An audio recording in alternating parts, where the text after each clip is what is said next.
충청남도 논산 연무대 육군훈련소의 아침은 언제나 짐승의 울부짖음으로 시작되었다. 이제 막 20살을 넘긴 청년들이 쏟아내는 처절한 함성은 민간인의 껍질을 벗고 군인이라는 존재로 다시 태어나기 위한 고통스러운 산구와도 같았다.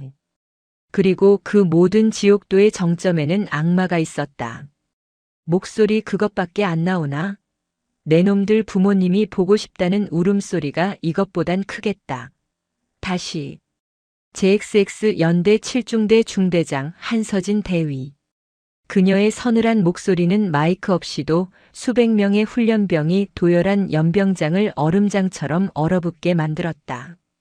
흙먼지 하나 묻지 않은 전투화, 자로 잰 듯 각 잡힌 전투복. 그리고 그보다 더 서늘한 감정이라곤 한 톨도 찾아볼 수 없는 눈빛. 훈련병들 사이에서 그녀의 별명은 악마였지만 간부들 사이에서는 707에서 돌아온 독사로 불렸다. 여군 최초로 707 특수임무대 중대장을 역임한 전설. 대테러 현장에서 생사를 넘나들며 적의 심장을 노리던 그녀가 어째서 이 신병훈련소의 교관으로 와 있는지는 훈련소의 가장 큰 미스터리 중 하나였다. 213번 훈련병, 눈동자 돌아간다. 214번 턱 덜 당겼다. 215번 방탄끈. 한서진은 연병장 끝에서부터 걸어오며 단 한 번의 시선으로 모든 것을 꿰뚫어 보았다.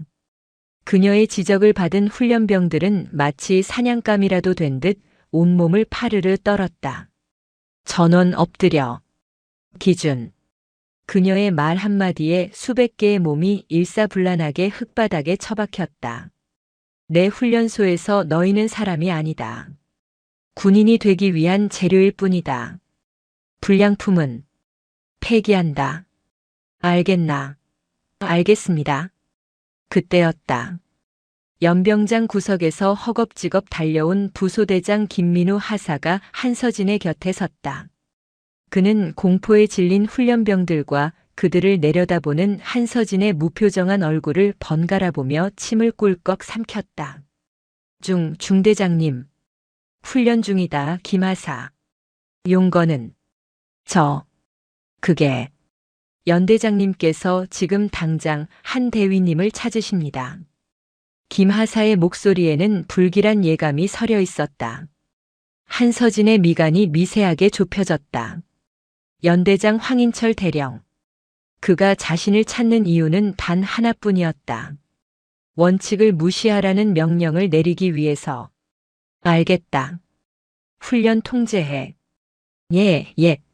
한서진은 훈련병들에게 단 한마디의 추가 지시도 없이 몸을 돌렸다. 그녀가 연병장을 벗어나자 마치 거대한 댐이 무너진 것처럼 수백 개의 거친 숨소리가 동시에 터져나왔다. 악마가 사라진 뒤에야 비로소 허락된 숨이었다.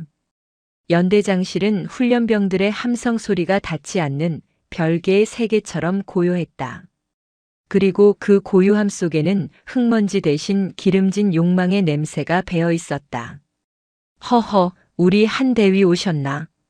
이리 와서 커피 한잔 해. 연대장 황인철 대령이 책상 위에 놓인 고급 원두 커피를 홀짝이며 말했다. 그의 희끗희끗한 머리와 달리 얼굴은 언제나 과도한 유분으로 번들거렸다. 그는 707 출신의 이 젊은 여장교가 노골적으로 못마땅했다.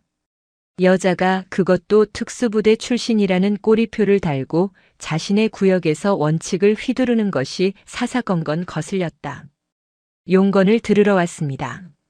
한서진은 황인철이 권하는 소파에도 믹스커피에도 눈길 한 번 주지 않고 그 자리에 부동자세로 섰다.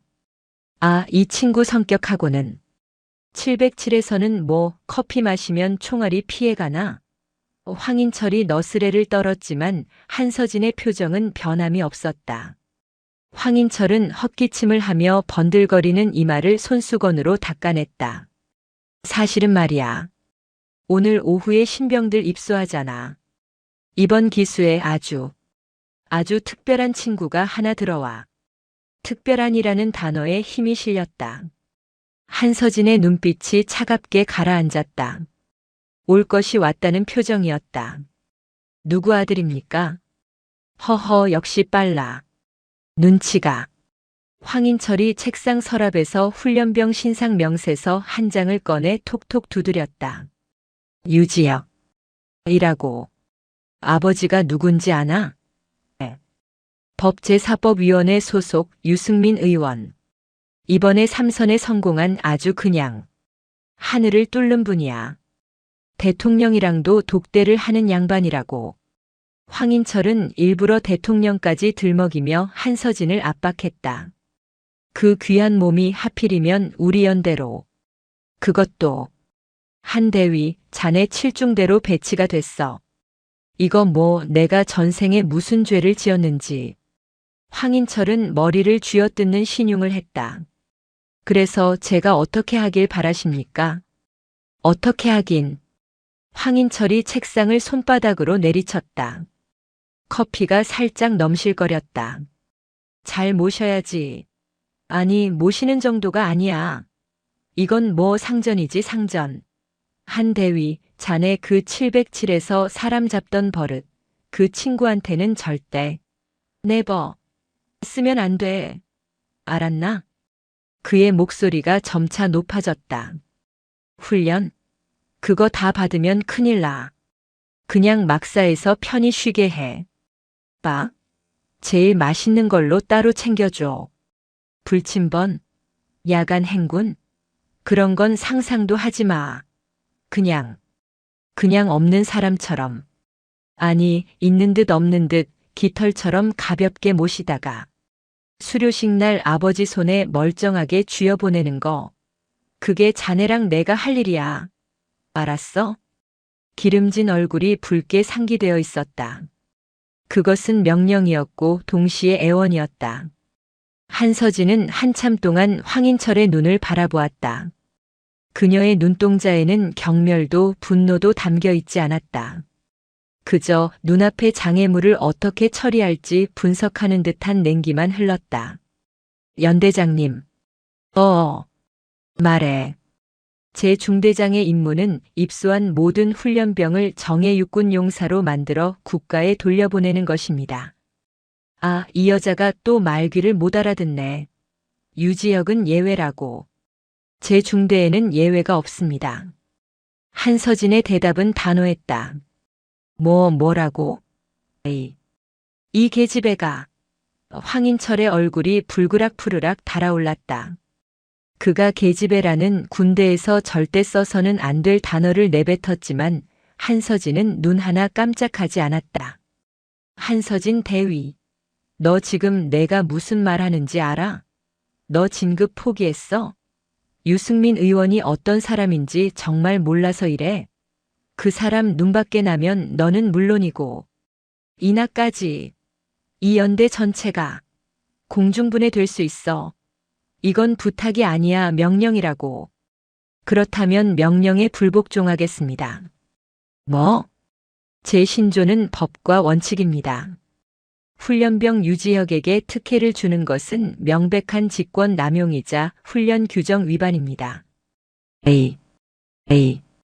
707 출신이면 다야? 여기가 무슨 내가 설치는 대테러 현장인 줄 알아? 여긴 훈련소야. 융통성, 사회생활, 그런 게 필요한 곳이라고. 연대장님께서 말씀하신 특별히 신경 쓰라는 명령 잘 알겠습니다. 그래. 이제 말이 통하. 그래서 한서진이 황인철의 말을 잘랐다. 그 특별한 훈련병 유지혁. 제가 특별히 더 엄격한 원칙과 규정으로 관찰하고 지도하겠습니다. 그것이 연대장님의 명령을 수행하는 저 한서진의 방식입니다. 너 지금 나랑 장난해. 용건 끝났으면 이만 복귀하겠습니다. 신병 받을 시간입니다. 한서진은 경례를 붙이고 황인철이 무어라 더 소리치기 전에 몸을 돌려 연대장실을 나왔다. 문이 닫히는 순간까지 저 독사 같은 년. 당장 안 서. 저걸 그냥. 하는 황인철의 고함 소리가 복도에 울려 퍼졌다. 하지만 한서진은 단 한순간도 뒤돌아보지 않았다. 오후가 되자 수십 대의 버스가 연병장 안으로 훈련병들을 토해냈다. 방금 전까지 부모님과 끌어안고 울며 이별했던 청년들은 악마의 구역에 발을 디뎠다는 공포감에 질려 어깨를 움츠리고 있었다. 한서진은 훈련소 입구 가장 높은 단상에서 그들을 내려다보았다. 그녀의 시선이 입소 명단을 빠르게 훑었다. 그리고 단 한 명의 이름에서 멈췄다. 유지혁. 그녀의 시선이 수백 명의 까까머리 사이를 훑었다. 마치 먹이를 찾는 맹수처럼. 그리고 찾았다. 다른 훈련병들이 모두 겁에 질린 표정으로 고개를 숙이고 있을 때 단 한 명. 짝다리를 짚고 서서 이 모든 상황이 지겹다는 듯 아예 대놓고 하품을 하는 훈련병이 있었다. 그는 심지어 다른 훈련병의 등을 손가락으로 툭툭 치며 장난을 걸고 조교들의 눈을 피해 낄낄거리고 있었다. 군대라는 공간이 주는 위압감을 전혀 느끼지 못하는 태도. 그가 바로 유지혁이었다. 그때 마치 제3의 눈이라도 달린 것처럼 유지혁이 고개를 들었다. 그의 시선이 정확하게 단상의 한서진과 마주쳤다. 보통의 훈련병이라면 즉시 시선을 피하거나 겁을 먹어야 정상이지만 그는 달랐다. 유지혁은 한서진의 얼굴과 그녀 어깨의 대위 계급장을 위아래로 훑어보더니 피식 웃었다. 그것은 명백한 조소였다. 내까진 여자가 감히 나를 이라고 말하는 듯한 오만함이었다. 김민우 하사가 한서진의 굳은 표정을 살피며 낮게 속삭였다. 중대장님, 저 훈련병입니다. 201번 유지혁. 안다. 한서진이 짧게 대답했다. 그녀가 단상에서 내려와 훈련병들 사이를 천천히 걸었다. 한서진의 전투화가 흙바닥을 밟는 소리가 수백 명의 심장을 짓누르는 듯 했다. 그녀는 정확히 유지혁의 앞에 멈춰 섰다. 20대 초반의 오만한 청년과 30대 초반의 강철 같은 여군. 두 사람 사이에 팽팽한 긴장감이 흘렀다. 훈련병들은 숨을 죽였다. 훈련병. 한서진의 목소리는 얼음장처럼 차가웠다. 이름.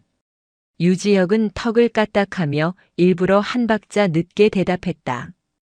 201번 훈련병 유지혁입니다. 마치 랩을 하듯 어절마다 힘을 뺀 불량한 말투였다. 자세 불량. 입소 첫날부터 그 태도인가. 뭐가 불량한지 잘 모르겠습니다만. 유지혁이 어깨를 으쓱했다. 지금부터 알려주지. 한서진이 유지혁의 턱 밑까지 다가갔다. 내 중대에서는 두 부류의 인간만 존재한다. 내 명령에 복종하는 훈련병과 여기서 쫓겨나는 나고자. 그녀의 눈이 맹수처럼 번뜩였다. 넌 어디에 속하고 싶나? 유지혁은 그 살기 어린 눈빛을 정면으로 받아내며 입꼬리를 더욱 비틀어 올렸다. 글쎄요. 저는 아마 중대장님이 한 번도 겪어보지 못한 세 번째 부류가 될 것 같은데요. 선전포고였다. 황인철이 말한 특별히 신경 쓰라는 말. 한서진은 그 의미를 곱씹었다. 이 오만방자한 훈련병에게 군대라는 곳이 그리고 한서진이라는 상관이 어떤 존재인지 아주 특별하게 가르쳐줄 필요가 생겼다. 관찰 대상 유지혁. 한서진의 악마로서의 본능이 그리고 707의 독사로서의 본능이 동시에 꿈틀대기 시작했다. 한서진이 유지혁을 특별 관찰 대상으로 지정한 그날부터 칠중대의 공기는 팽팽한 활시위처럼 굽어졌다. 유지혁은 한서진의 선전포고를 비웃음으로 받아넘겼고 그의 오만함은 훈련소라는 통제된 환경 안에서 더욱 교묘하고 악랄한 방식으로 진화하기 시작했다. 훈련 이틀차 제식 훈련 시간이었다. 좌양좌, 우향우, 뒤로 돌아. 부소대장 김민우 하사의 목소리가 연병장에 울려 퍼졌다. 수백 명의 훈련병들이 흙먼지를 일으키며 방향을 바꿨다. 하지만 그 대열 속에서 단 한 명. 유지혁만이 고의적으로 반 박자씩 늦게 움직였다. 201번 훈련병. 동작 늦다. 김하사가 날카롭게 지적했다. 유지혁은 힐끗 김하사를 쳐다보며 입모양으로 중얼거렸다. 어쩌라고. 201번. 지금 뭐라고 했나? 아무 말도 안 했습니다. 유지혁이 뻔뻔하게 대답했다. 그의 눈은 김하사의 어깨에 달린 하사 계급장을 노골적으로 비웃고 있었다. 고작 하사 따위가라는 무언의 압력이었다. 자세 불량. 팔각도 틀어졌다. 다시. 아씨. 유지혁은 이번엔 모두가 들릴 듯 말 듯한 크기로 욕설을 뱉었다. 방금. 욕했나 훈련병? 김하사의 얼굴이 굳어졌다. 제가 언제 욕을 했습니까? 그냥 아쉽. 분간 휴식 언제 하나 했습니다. 오해십니다, 조교님. 그것은 명백한 조롱이었다. 김하사는 분노로 얼굴이 붉어졌지만 차마 대놓고 그를 끌어낼 수 없었다. 뒤에서 모든 것을 지켜보고 있을 한서진 대위와 그보다 더 무서운 국회의원 아들이라는 꼬리표 때문이었다. 한서진은 그 모든 광경을 막사 2층 자신의 중대장실 창문에서 망원경으로 지켜보고 있었다. 707시절 수킬로미터 밖의 표적을 관찰하던 그 망원경이었다. 그녀는 유지혁의 입모양, 김하사의 흔들리는 눈동자 그리고 그 둘을 보며 수군거리는 다른 훈련병들의 표정까지 모두 읽고 있었다. 교묘하군. 직접적인 반항이 아니라 조교의 권위를 무너뜨려 훈련 체계 자체를 흔들고 있어. 그녀는 인터컴을 눌렀다. 김하사. 지금 즉시 201번 훈련병 군기 훈련 위반으로 벌점 10점 부과해. 반항 시 상관 지시 불이행으로 추가 벌점. 예. 알겠습니다. 한서진의 지시가 스피커를 통해 연병장에 울리자 유지혁의 표정이 처음으로 살짝 일그러졌다. 그는 창문 쪽을 노려보았지만 한서진의 모습은 보이지 않았다. 그날 오후 실내 교육 시간. 훈련병들은 딱딱한 나무 의자에 앉아 총기분의 결합 교육을 받고 있었다. 가장 지루하고 졸린 시간. 한서진은 일부러 그 시간을 택해 유지혁의 특권의식이 어떻게 발현되는지 관찰했다. 아니나 다를까. 교육 시작 10분 만에 유지혁은 고개를 꾸벅이기 시작했다. 그는 아예 대놓고 책상에 팔을 괴고 엎드렸다. 201번 훈련병. 한서진이 교단에서 그의 이름을 불렀다. 유지혁은 못 들은 척 미동도 하지 않았다. 옆에 앉은 동기 훈련병이 겁에 질려 그의 옆구리를 찔렀다. 아 왜? 유지혁이 짜증스럽게 고개를 들었다. 그의 눈은 잠에서 막 깬 사람처럼 흐리멍덩했다. 교육 중 수면. 벌점 5점. 뒤로 나가 서 있어. 아니. 제가 존 게 아니라 잠깐 생각 좀 한 겁니다. 생각? 예. 우리나라 안보 현실에 대해서. 뭐 그런 거. 픽. 교실 어딘가에서 실소가 터져 나왔다. 유지혁은 그 반응을 즐기는 듯 했다. 그럼 그 안보 현실에 대해 내가 아는 대로 발표해봐. 한서진이 차갑게 말했다. 뭐 잘. 싸워야 한다고 생각합니다. 그게 다인가? 네. 내용 불성실. 훈련 태도 불량. 벌점 5점 추가. 총 10점. 뒤로 나가 서 있도록.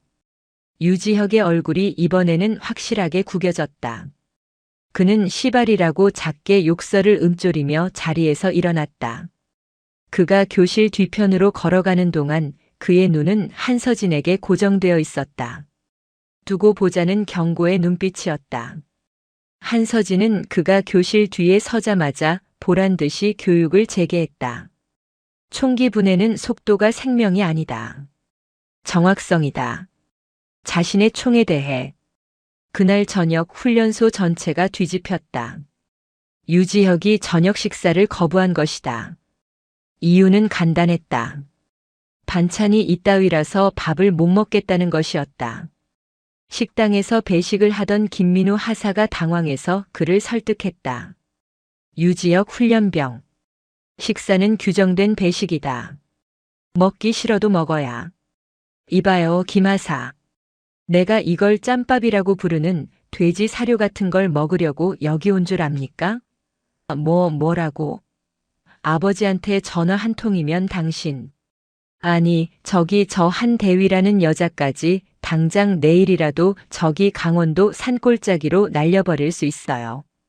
알아들어요? 유지혁은 더 이상 숨기지 않았다.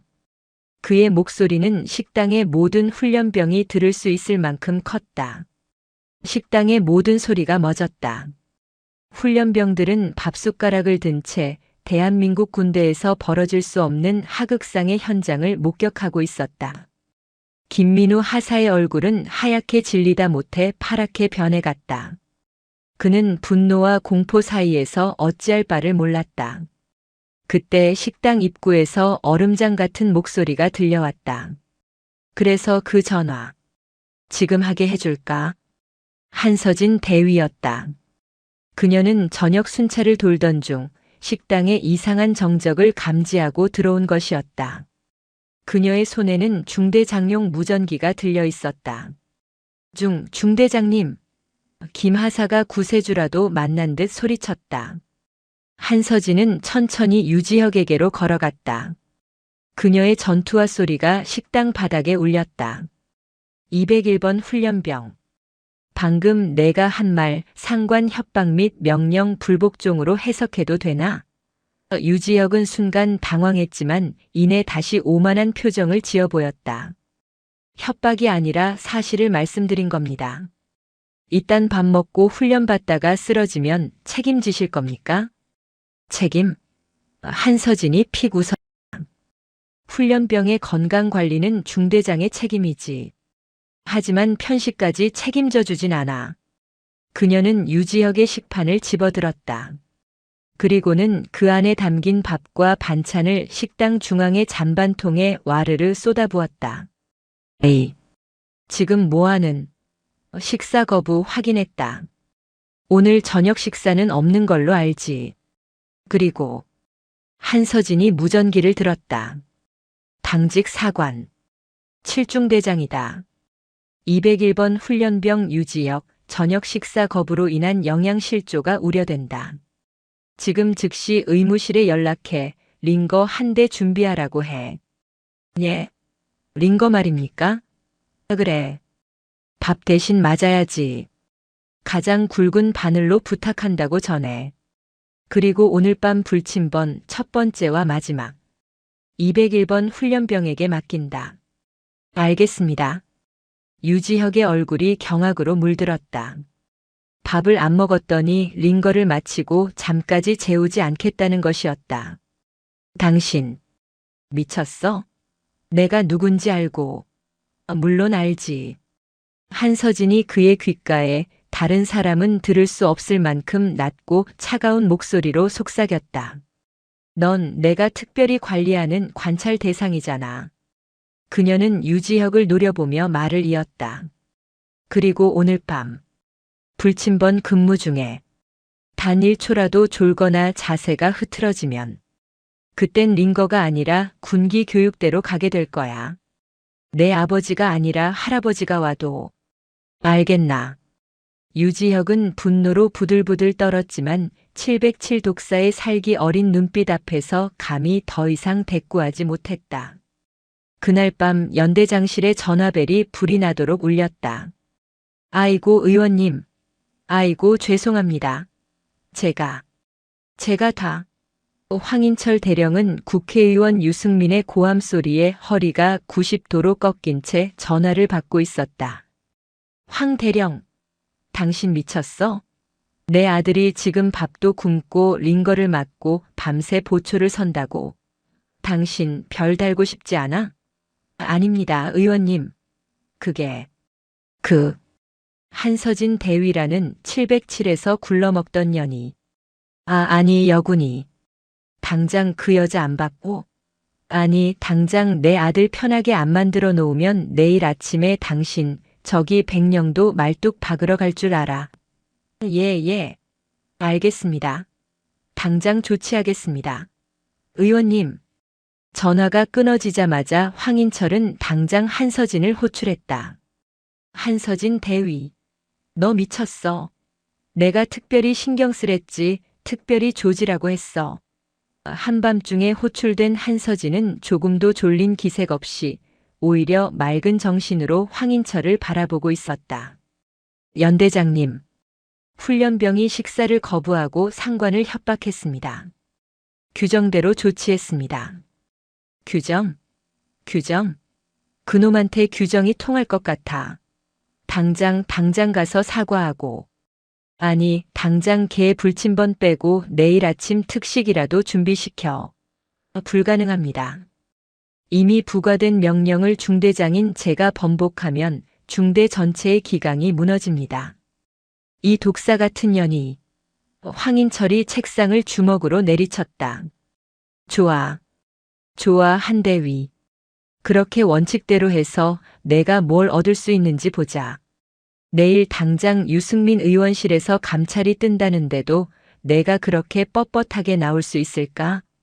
군법에 어긋난 감찰이라면 응하지 않겠습니다. 나가. 당장 내 눈앞에서 사라져. 한서진은 묵묵히 경례를 하고 연대장실을 나왔다. 복도를 걷는 그녀의 귓가에 황인철이 전화기에 대고 소리치는 소리가 들렸다. 아이고, 김 국장. 나 황인철인데. 혹시 유승민 의원님 전화 받으셔? 한서진은 피식 웃음이 나왔다. 적은 분명했다. 그녀의 707시절 본능이 다시 깨어나고 있었다. 진짜 전쟁은 훈련장이 아니라 저런 내부에 있었다. 다음 날 아침. 밤새 불침번을 서고 링거까지 맞은 유지혁은 그야말로 악만 남아 있었다. 그는 식당에서 밥을 꾸역꾸역 입에 밀어넣으며 자신을 힐끔거리는 동기들을 노려보았다. 한서진. 저 미친 여자. 감히 나를 건드려? 그의 분노는 원칙을 세운 교관에 대한 것이 아니었다. 감히 여자인 한서진이 국회의원 아들인 자신을 꺾으려 했다는 사실 자체에 대한 분노였다. 그는 주머니 속에 몰래 숨겨둔 그것을 만지작거렸다. 미제 과일향 껌이었다. 좋아. 내가 그렇게 원칙을 좋아한다 이거지. 내가 그 원칙 박살을 내주지. 그의 입가에 잔인한 미소가 걸렸다. 그리고 며칠 뒤 운명의 날인 각계전투 훈련 날이 밝았다. 각계전투. 훈련병들이 가장 기다리면서도 동시에 가장 두려워하는 훈련. 흙과 먼지 속을 기고 뛰고 구르며 전투의 기본을 몸에 새기는 그야말로 훈련소의 꽃이었다. 각계전투는 개인의 생존 능력이자 전우를 살리는 기술이다. 오늘 너희들은 여기서 민간인의 나약함을 모두 버리고 전사로 다시 태어난다. 위장 크림으로 얼굴을 칠한 한서진 대위가 포효하듯 외쳤다. 707시절 실제 작전 투입 직전 팀원들을 독려하던 그 모습 그대로였다. 훈련병들은 그녀의 살기 어린 기세에 눌려 침을 삼켰다. 1조. 목표는 전방 300m 고지. 약진 앞으로. 와. 김민우 하사의 깃발 신호에 맞춰 훈련병들이 함성을 지르며 흙바닥을 기기 시작했다. 포복. 낮은 포복, 높은 포복, 그리고 응용 포복. 교장은 순식간에 아비규환의 전쟁터로 변했다. 고개 들어라. 저기 내 놈들 정수리를 노리고 있다. 230번. 엉덩이 들린다. 죽고 싶나. 한서진과 김하사는 훈련병들 사이를 누비며 자세를 교정했다.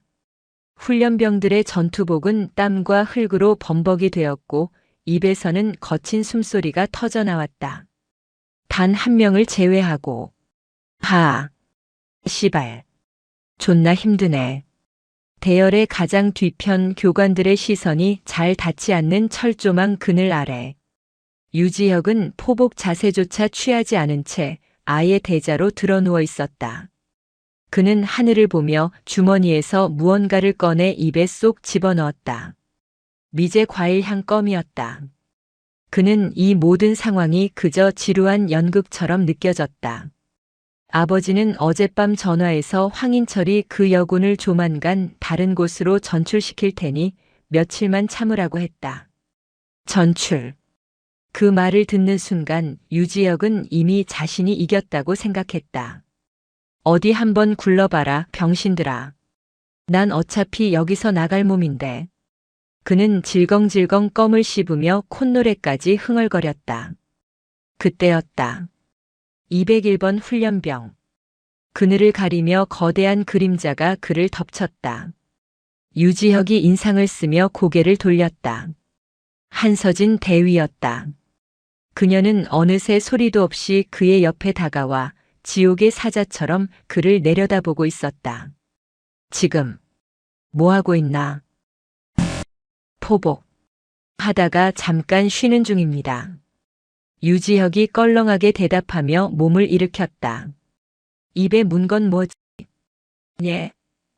입에 문 게 뭐냐고 물었다. 유지혁은 당황하지 않았다. 오히려 이 순간을 기다렸다는 듯 더 요란하게 껌을 씹기 시작했다. 아, 이거 껌입니다. 껌이라는 단어의 근처에서 포복을 하던 훈련병들의 동작이 일제히 멈췄다. 김민우 하사가 이쪽을 보고 경악한 표정으로 달려오기 시작했다. 훈련병 유지혁.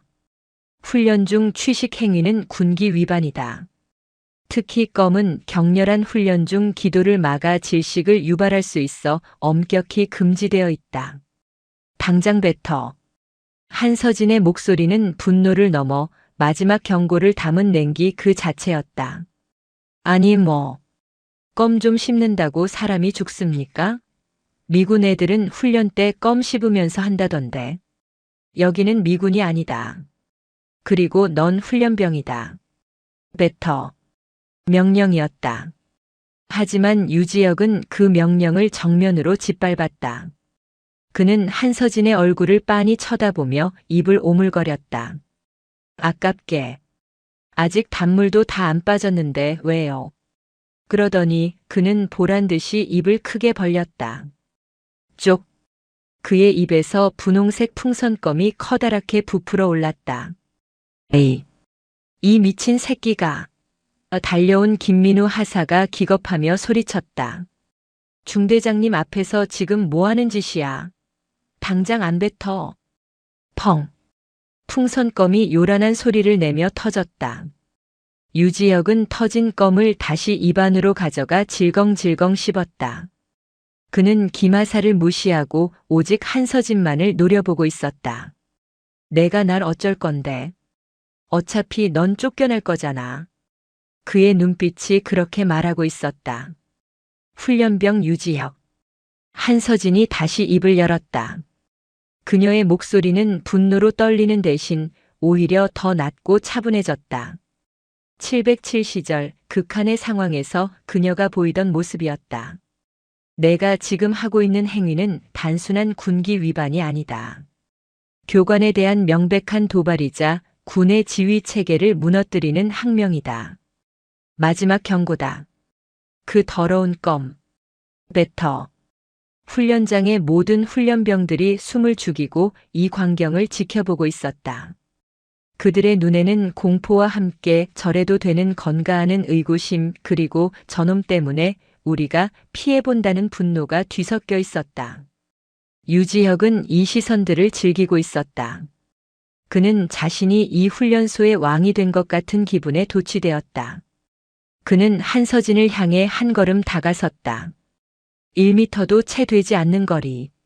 그는 한서진의 위장 크림이 칠해진 얼굴을, 그녀의 계급장을, 그리고 그녀의 불타는 눈동자를 번갈아 보며 입꼬리를 비틀어 올렸다. 뱉으라고요? 그가 입안의 껌을 혀로 굴렸다. 아, 이거 말입니까? 그렇게 원하시면 뱉어드려야죠. 다음 순간 상상조차 할 수 없었던 일이 벌어졌다. 퇴. 날카로운 파열음과 함께 유지혁의 입에서 뱉어진 분홍색 껌 덩어리가 포물선을 그리며 날아갔다. 시간이 멈췄다. 김민우 하사의 벌어진 입, 훈련병들의 경악에 찬 눈동자, 그리고 철퍽. 그것은 정확하게 한서진 대위의 왼쪽 뺨, 그녀의 눈바로 아래에 명중했다. 끈적한 타액과 뒤섞인 껌 덩어리가 그녀의 뺨에 달라붙어 천천히, 아주 천천히 흘러내리기 시작했다. 모욕감, 수치심, 그리고 살이. 한서진의 온몸에 피가 역류하는 것 같았다.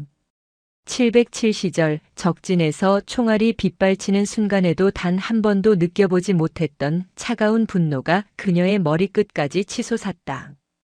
그녀는 미동도 하지 않았다. 그저 자신을 향해 이죽거리고 있는 20살짜리 애송이의 얼굴을 노려볼 뿐이었다. 유지혁은 자신의 행동에 스스로가 감탄한 듯 어깨를 으쓱하며 조롱을 던졌다. 됐습니까? 뱉으라면서요. 아 싶던 거라 좀 더럽나? 그것이 유지혁이 이승에서 저지른 가장 큰 실수였다. 한서진은 천천히 손을 들었다. 뺨을 닦아낼 것이라는 모두의 예상을 깨고 그녀의 손은 유지혁의 멱살이 아닌 자신의 전투복 가슴 주머니로 향했다. 그녀가 꺼낸 것은 수갑도 손수건도 아니었다. 찰칵. 그녀의 주머니에 있던 항상 켜져 있던 소형 녹음기의 저장 버튼을 누르는 소리였다. 김민우 하사. 네. 예. 중대장님. 김하사는 덜덜 떨리는 목소리로 대답했다. 봤나? 예. 방금. 저 훈련병이 한 짓. 전부 봤나? 봤습니다. 똑똑히 봤습니다. 한서진이 천천히, 아주 천천히 흘러내리는 껌을 손가락으로 떼어냈다. 그리고 그것을 김민우 하사가 내민 손수건이 아니라 근처에 있던 증거물 수집용 비닐봉지에 집어넣었다. 그녀는 이 순간을 예상이라도 한 듯 항상 준비하고 다녔다. 증거물 1호다. 그리고 너. 그녀는 다시 유지혁을 바라보았다. 그녀의 눈은 이미 교관의 눈이 아니었다. 707의 독사가 적의 심장을 물기 직전 마지막으로 바라보는 그 눈빛이었다. 훈련병 유지혁. 너는 방금 전 훈련병이 보는 앞에서 현역 장교이자 너의 중대장을 모욕하고 얼굴에 이물질을 뱉어 폭행했다. 그깟 껌 뱉은 게 폭행입니까? 유지혁은 마지막까지 발악했다. 군법 제64조 상관 모욕죄. 5년 이하의 징역에 처한다. 군법 제62조 상관 폭행죄. 적전이 아니므로 5년 이하의 징역에 처한다. 한서진은 법무관처럼 군법을 읊었다. 넌 지금 현행범으로 체포한다. 뭐? 체포? 당신이 뭔데 날 체포해? 우리 아빠가 누군지 몰라. 이거 안 나. 한서진이 유지혁의 팔을 꺾어 뒤로 돌리는 순간 유지혁이 반사적으로 그녀를 밀쳤다. 아, 씨발. 놓으라고. 유지혁의 손이 한서진의 어깨를 강하게 밀쳤고 한서진은 뒤로 두어 걸음 물러났다. 그 순간 훈련장의 공기가 완전히 얼어붙었다. 상관 모욕에서 상관 폭행으로 죄목이 바뀌는 순간이었다. 김민우 하사가 소리쳤다. 에이, 이 새끼가 지금 중대장님을 밀쳤어. 한서진은 밀쳐진 어깨를 툭툭 털었다. 그녀의 입가에 아까 유지혁이 지었던 것과는 비교도 할 수 없는 잔인하고 서늘한 미소가 걸렸다. 좋아. 아주 좋아. 그녀는 더 이상 유지혁을 훈련병으로 대하지 않았다. 707 시절의 대테러 기술이 그대로 나왔다. 순식간이었다. 한서진의 발이 유지혁의 오금을 걷어찼고 중심을 잃고 무너지는 그의 팔을 꺾어 바닥에 내리꽂았다. 끄악! 유지혁의 비명이 각계 전투 교장에 울려 퍼졌다.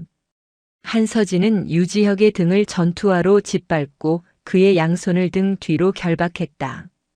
김하사, 당장 헌병대에 연락해. 상관 폭행 현행범 발생. 현장으로 즉시 출동하라고. 알겠습니다.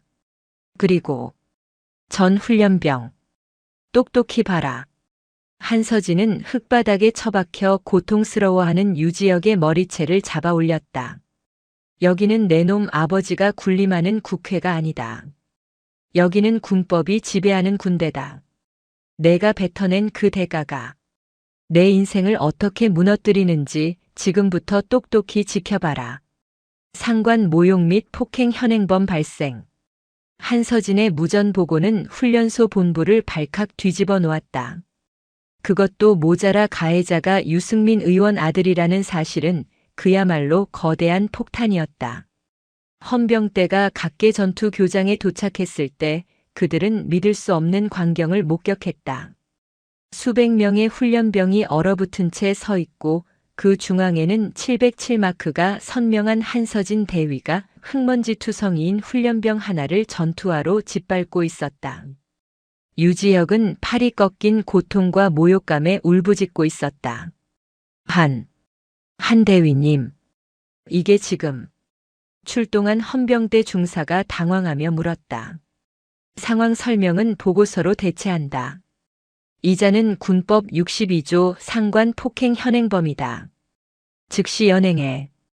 예. 유지혁이 헌병들에게 끌려가며 악을 썼다. 이거나. 씨발 너희들 다 죽었어. 우리 아빠가 누군지 알아. 한서진. 이 미친년. 내가 너 가만 안 둬. 그의 마지막 발악은 헌병대 차량 문이 닫히는 소리와 함께 묻혔다. 한서진은 뺨에 남은 껌 자국을 손등으로 거칠게 닦아냈다.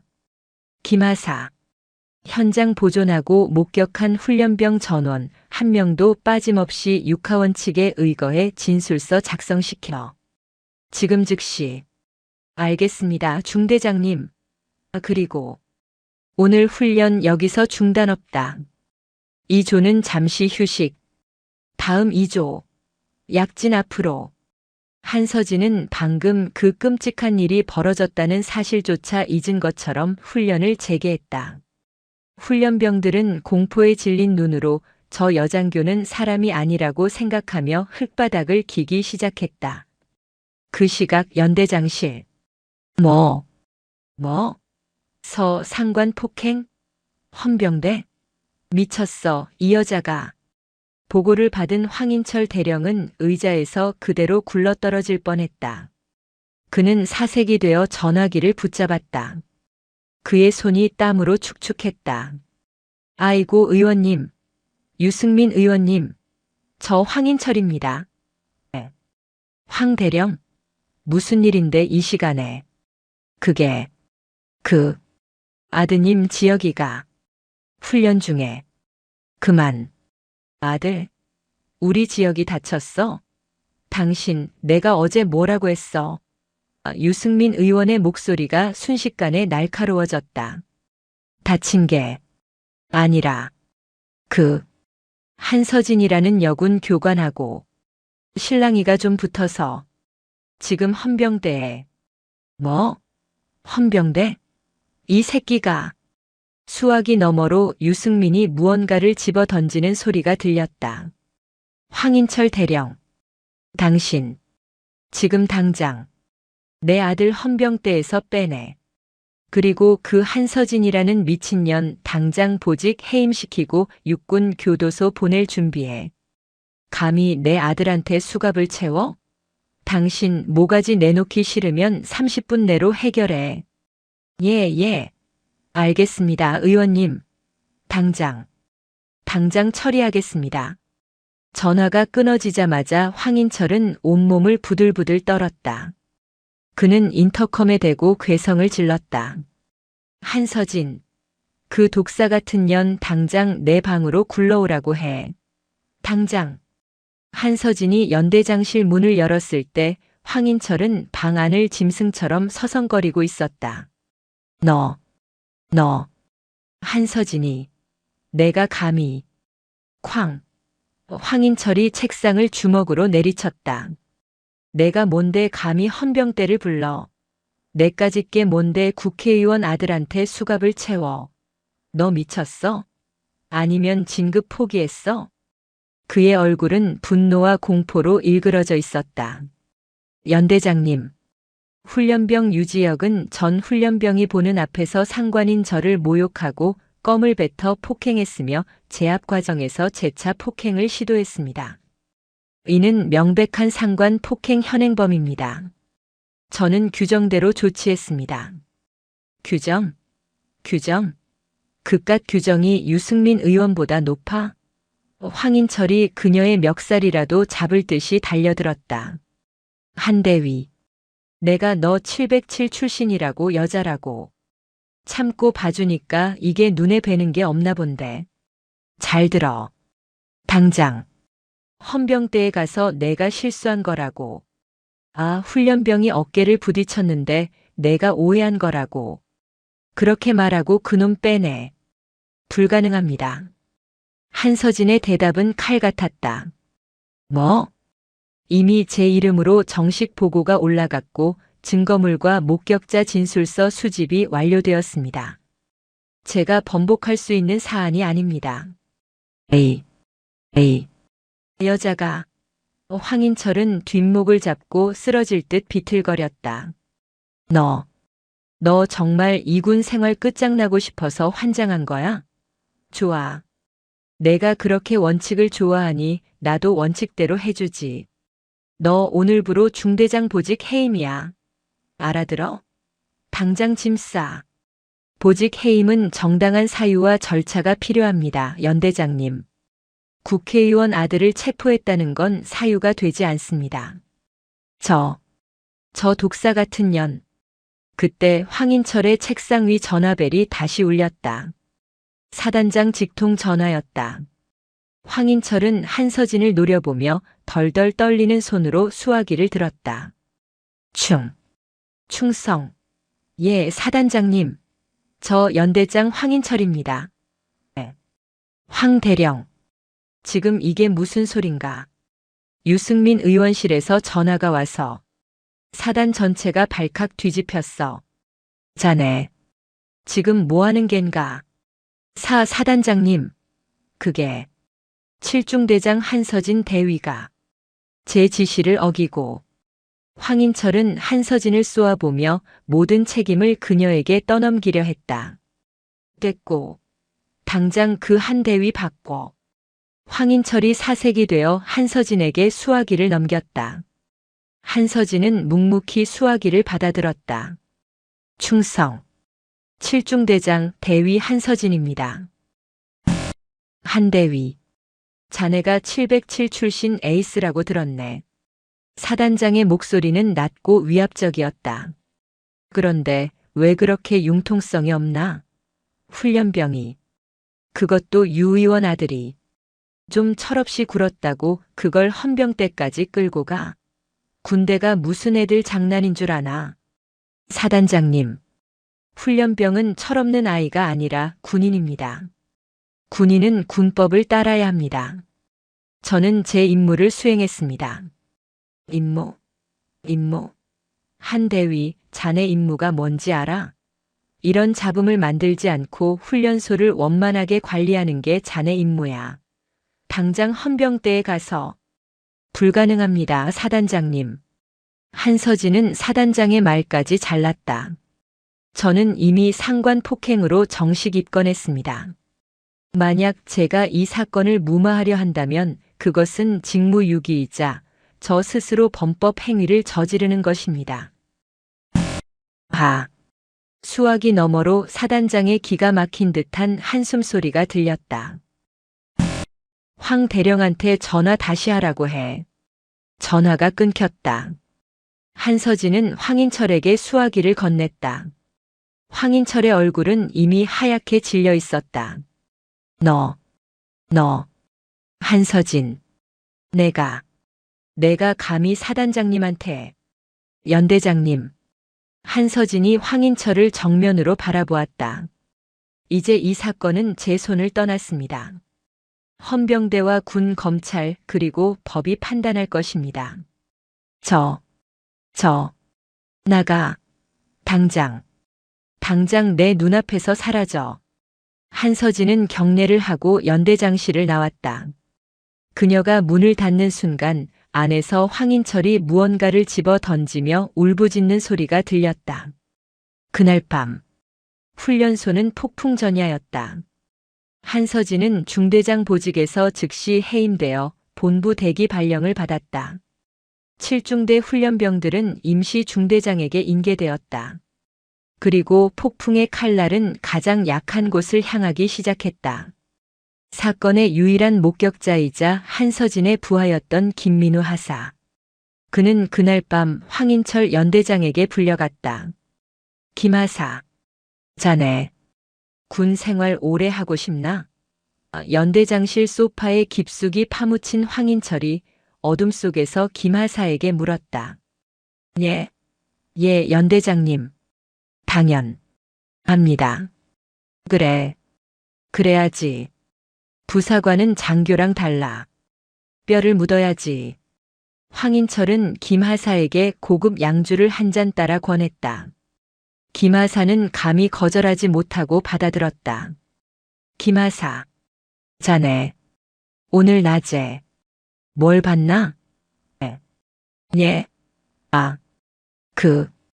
훈련병이 중대장님 뺨에.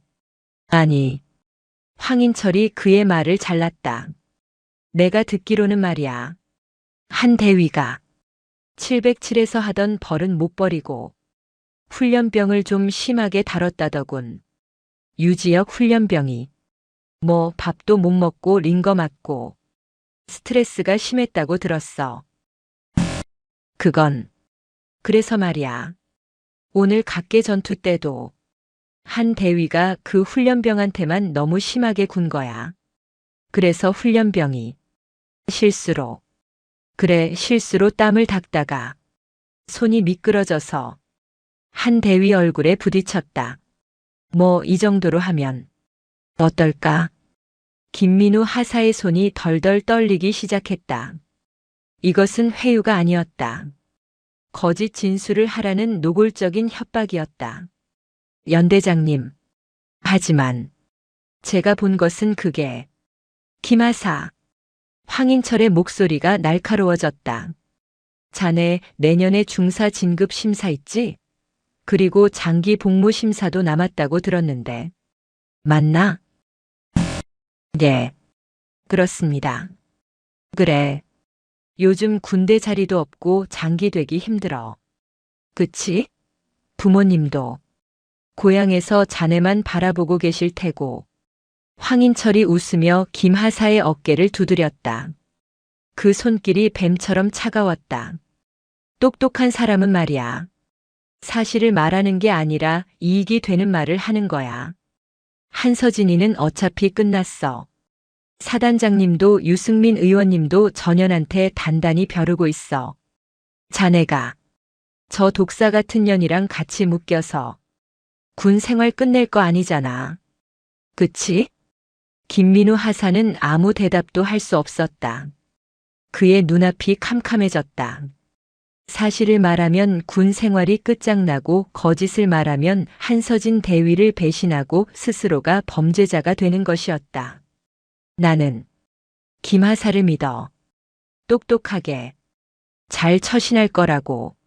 황인철은 김하사의 잔에 술을 가득 채워주었다. 그 독한 술이 김민우 하사의 인생을 통째로 집어삼키고 있었다. 외상 후 스트레스 장애의 첫 번째 씨앗이 그날 밤 그의 마음에 심어졌다. 한서진 대위의 세상은 하룻밤 사이에 무너져 내렸다. 악마이자 독사로 불리며 훈련소 7중대를 호령하던 그녀의 새 보금자리는 연대 본부 건물 구석, 먼지 쌓인 캐비닛이 전부인 낡은 자료 정리실이었다. 보직 해임 및 대기 발령. 군인에게 이보다 더한 사형 선고는 없었다.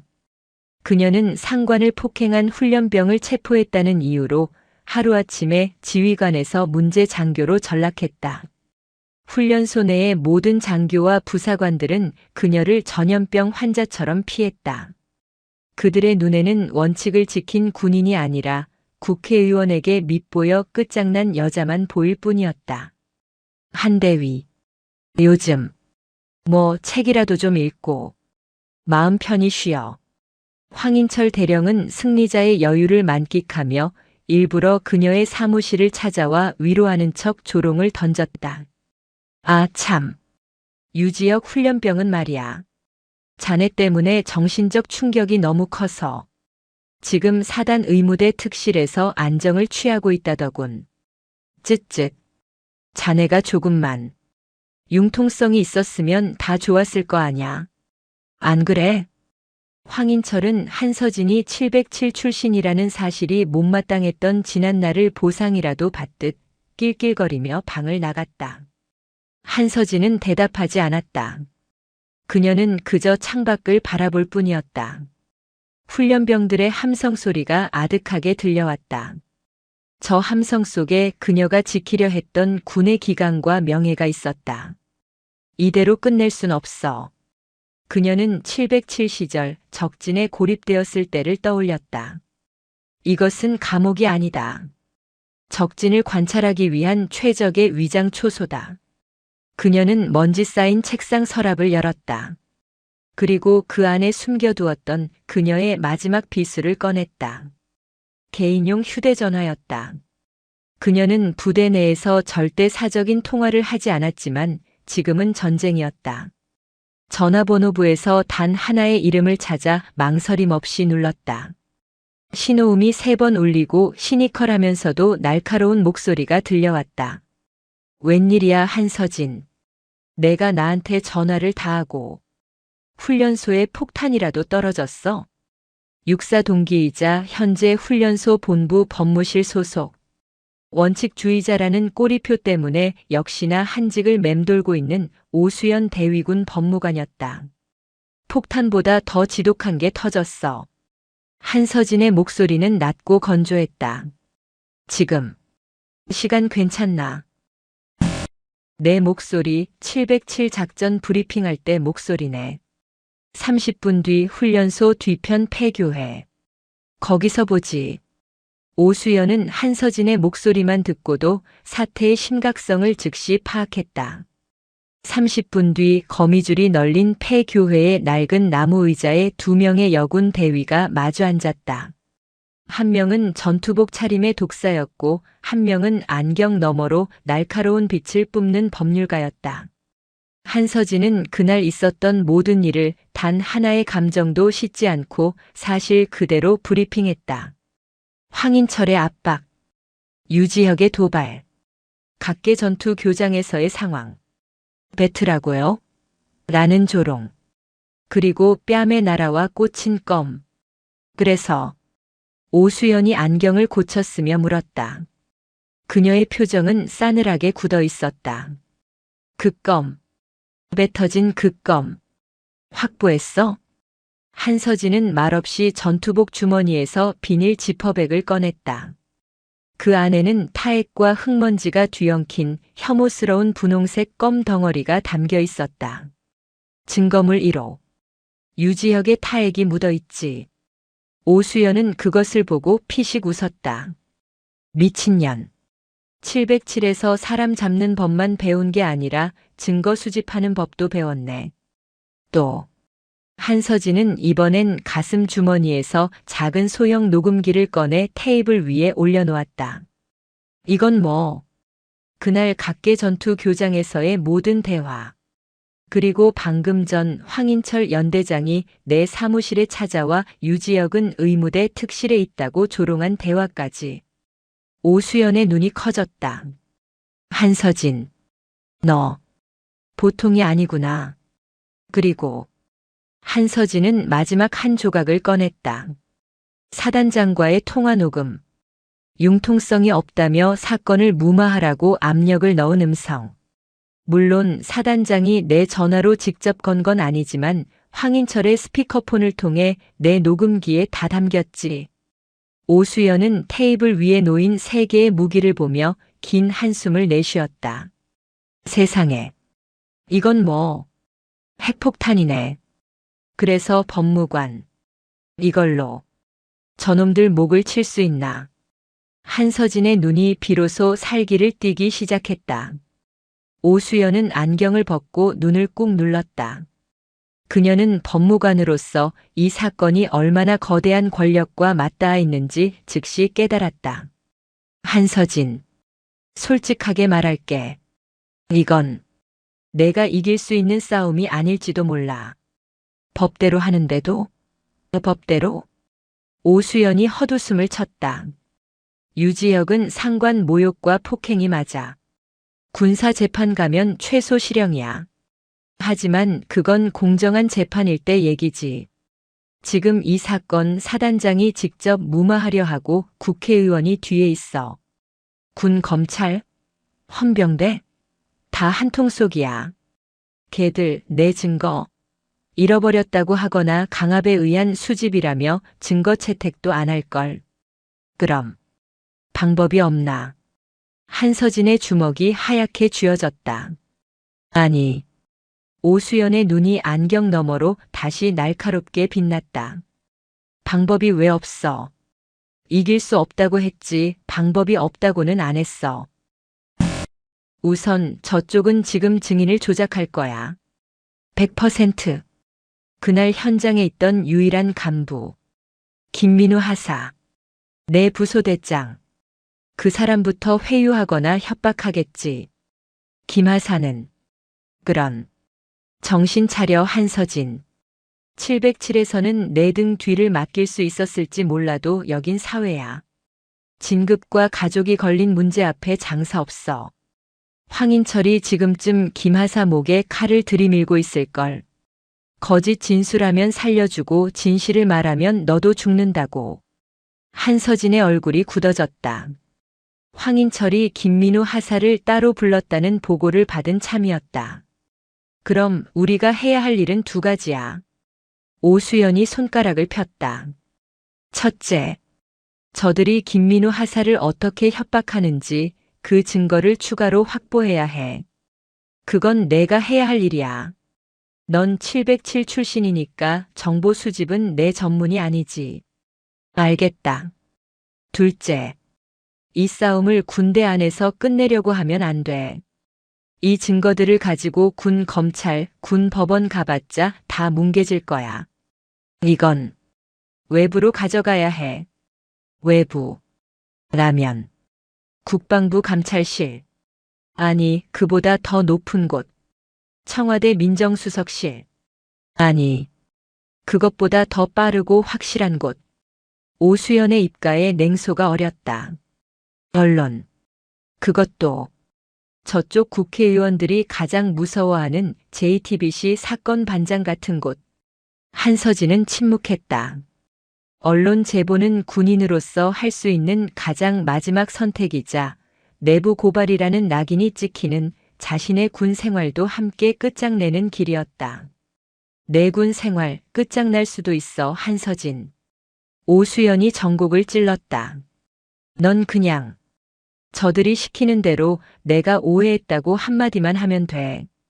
그럼 보직 해임 풀리고 적당히 다른 곳으로 전출 가서 조용히 진급할 수도 있겠지. 유지혁은 뭐 근신 좀 하다가 의병 전역하겠지. 그렇게 할래? 한서진은 뺨에 묻었던 그 끈적하고 더러웠던 껌의 감촉을 떠올렸다. 그것은 자신 한 명의 모욕이 아니었다. 군복을 입은 모든 군인의 명예가 그 더러운 껌에 짓밟힌 것이었다. 그녀는 녹음기와 지퍼백을 다시 전투복 주머니 깊숙이 넣었다. 아니, 한서진이 자리에서 일어났다. 난 내 방식대로 전쟁을 끝낸다. 707에서 배운 대로. 좋아. 오수연이 만족스러운 듯 웃었다. 그럼 난 법률로 지원하지. 우선 유지혁에 대한 상관 모욕 및 폭행 고소장, 그리고 황인철 연대장과 유승민 의원에 대한 직권 남용 및 협박 고소장을 내 이름으로 작성 시작한다. 그리고 너와 김민우 하사가 입은 정신적 피해 보상에 대한 민사소송도 같이 준비하지. 뺨에 껌 뱉은 값. 얼마가 적당할까? 김민우 하사부터 찾아야겠다. 한서진은 폐교회를 나섰다. 그녀의 눈은 더 이상 대기 발령을 받은 패배자의 눈이 아니었다.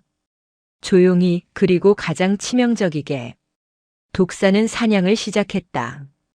김민우 하사에게 그날 각계 전투 교장에서의 일은 악몽 그 자체였다. 눈앞에서 존경하던 중대장이 훈련병에게 모욕을 당하고 뺨에 껌을 맞는 충격적인 광경.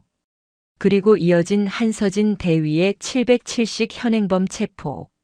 그 모든 것이 비현실적으로 느껴졌다. 하지만 진짜 악몽은 한서진 대위가 보직 해임되고 난 뒤부터 시작되었다. 그날 밤 황인철 연대장에게 불려간 김민우 하사는 선택을 강요당했다. 김하사, 자네 군 생활 오래 하고 싶다고 했지?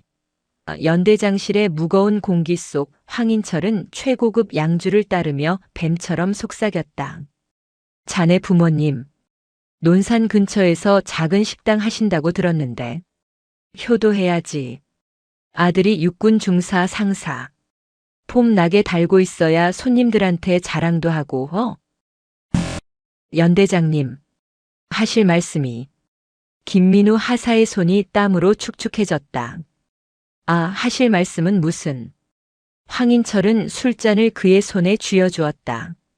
그냥 내일 모레 헌병대에서 조사를 나온다는데. 뭐, 걱정돼서 그렇지. 괜히 우리 김하사가 없는 사실을 말해서 군 생활 꼬일까봐. 없는 사실이라니요. 예를 들면 말이야. 황인철의 눈이 번뜩였다. 한 대위 뺨에 껌이 날아와 붙었다는 그런 말도 안 되는 거. 하지만 그건 김하사. 황인철의 목소리가 순간 낮고 날카롭게 변했다. 그날 바람이 많이 불었어. 그치? 훈련병이 껌을 그냥 바닥에 뱉으려고 했는데 돌풍이 불어서 그게 한 대위 얼굴 쪽으로 날아간 거야. 실수로. 안 그런가? 김민우 하사는 입을 열 수 없었다. 그것은 명백한 위증의 강요였다. 그리고 한 대위가 원래 좀 과격했잖아. 707 출신이라고 훈련병들 막 굴리고 유지혁 훈련병도 그날 아침부터 컨디션이 안 좋았는데 한 대위가 너무 심하게 몰아붙여서 스트레스 때문에 뭐 실수로 껌을 씹은 거고 뱉으려다 바람에 날아간 거고 그걸로 한 대위가 과잉 반응해서 훈련병 팔을 꺾어 체포한 거고. 이게 사실이지. 안 그래? 황인철은 웃고 있었다. 그러나 그 눈은 웃고 있지 않았다. 자네, 내년에 중사 진급 심사지. 장기 복무도. 요즘 부사관 장기 되기 하늘의 별 따기보다 힘든데. 내가 힘 좀 써줄 수도 있고. 그것은 달콤한 당근이자 거부하면 목을 자르겠다는 채찍이었다. 생각해봐. 한서진이는 어차피 끝났어. 여자가 융통성 없이 나대다가 잘린 거야. 자네가 그 죽은 배에 같이 묶여서 바다 밑으로 가라앉을 거야? 아니면 내 배를 타고 순항할 거야? 김민우 하사는 그날 밤 술인지 독인지 모를 그것을 받아 마시며 영혼이 부서지는 소리를 들었다. 며칠 뒤 헌병대 조사실. 김민우 하사는 차가운 책상 앞에 앉아 있었다. 맞은편에는 군 검찰부에서 나온 수사관이 앉아 있었다. 수사관은 이미 황인철 그리고 그 위에 누군가와 말을 맞춘 듯 형식적인 질문을 던졌다. 김민우 하사. 사건 당일 현장에 있었죠. 한서진 대위가 훈련병 유지혁을 체포한 이유는 뭡니까? 상관 폭행 때문이라고 들었습니다. 들은 거 말고 하사께서 직접 본 걸 말하세요. 유지혁 훈련병이 한서진 대위를 폭행했습니까? 수사관의 눈이 김하사를 압박했다. 김민우 하사는 눈을 감았다. 존경했던 한서진 대위의 얼굴. 그리고 고향 식당에서 아들 자랑을 하시는 부모님의 얼굴. 황인철의 협박, 장기 복무 심사. 모든 것이 머릿속에서 뒤엉켰다. 그는 입을 열었다. 아, 아닙니다. 아니라고요? 그날 바람이 좀 불었습니다. 김민우 하사는 스스로가 무슨 말을 하는지도 모른 채 황인철이 심어준 거짓을 의조렸다. 유지혁 훈련병이 껌을 뱉으려고 했는데 그게 바람에 날려서 한 대위님 뺨에 실수로 붙은 것 같았습니다. 폭행이라기보다는 사고에 가까웠습니다. 사고. 수사관의 입가에 만족스러운 미소가 번졌다. 그럼 한 대위가 훈련병의 팔을 꺾어 체포한 것은 과잉 진압으로 보였겠군요. 네. 예, 그렇게 보였습니다. 쿵. 김민우 하사의 마음속에서 무언가 무너져 내렸다. 그는 스스로의 입으로 한서진 대위의 등에 칼을 꽂았다. 그의 진술은 결정적이었다. 유일한 목격자였던 부소대장의 위증으로 인해 한서진의 주장은 개인적 감정에 치우친 과잉 대응으로 전락했다. 그날 오후 사단 의무대 특실. 정신적 충격으로 입원 중이던 유지혁이 헌병대의 수사 결과 브리핑을 받았다. 훈련병의 고의성은 없었고 사고에 가까웠다는 목격자 진술이 확보되었습니다. 또한 한서진 대위의 평소 과격한 훈련 방식에 대한 스트레스가 인정되어 금일부로 헌병대 조사는 혐의 없음으로 내사 종결합니다. 유지혁의 입이 찢어져라 올라갔다. 아, 씨발. 그럼 그렇지. 그 미친년이 오버한 거지. 수고하셨습니다. 그는 병실 침대에 누워 아버지 유승민 의원에게 전화를 걸었다.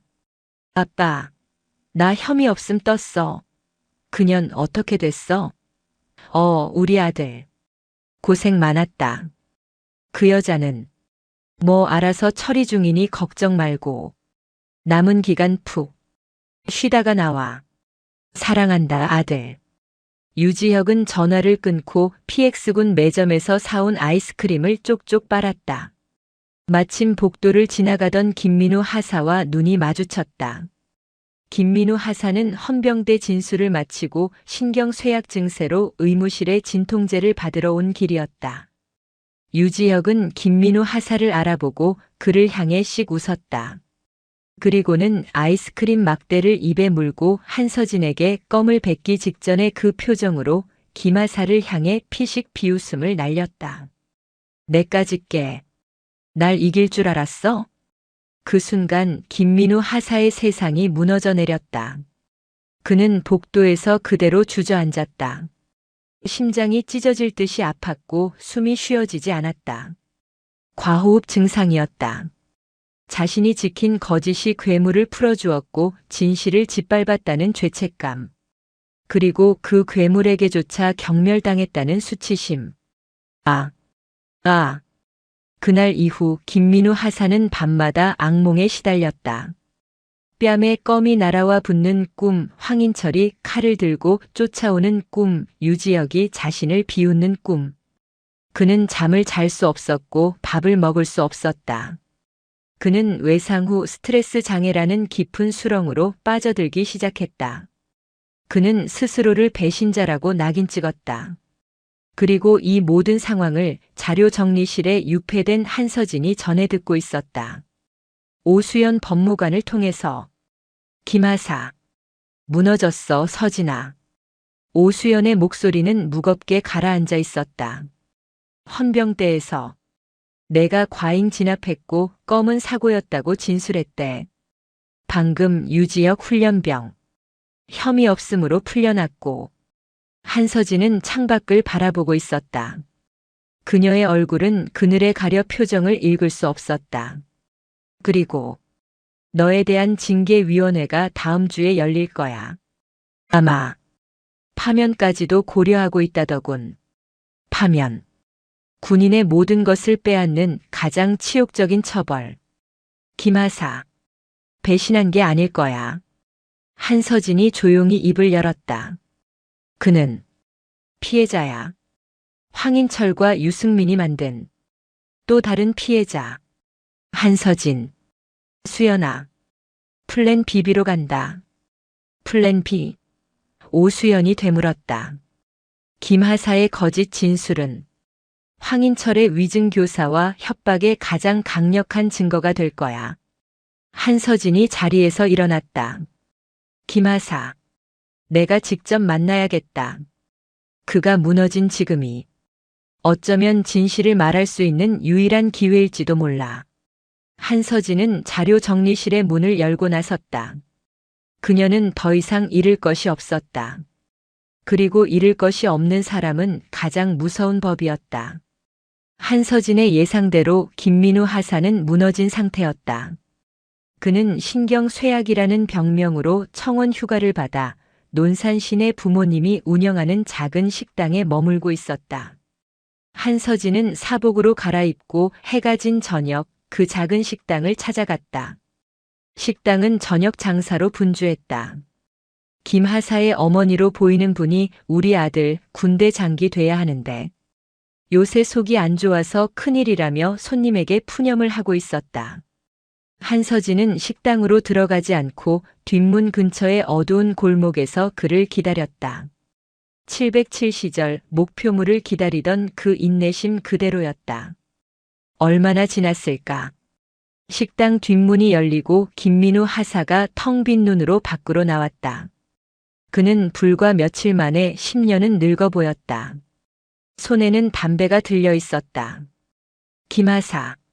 어둠 속에서 한서진의 목소리가 들리자 김민우 하사는 마치 귀신이라도 본 듯 경기를 일으켰다. 중대장님. 그는 손에 들고 있던 담배를 황급히 떨어뜨리고 뒷걸음질 쳤다. 어떻게? 여길. 앉아. 할 얘기가 있어. 한서진은 근처의 낡은 평상에 먼저 앉았다. 김민우 하사는 차마 도망가지도 다가가지도 못한 채 그 자리에서 덜덜 떨고 있었다.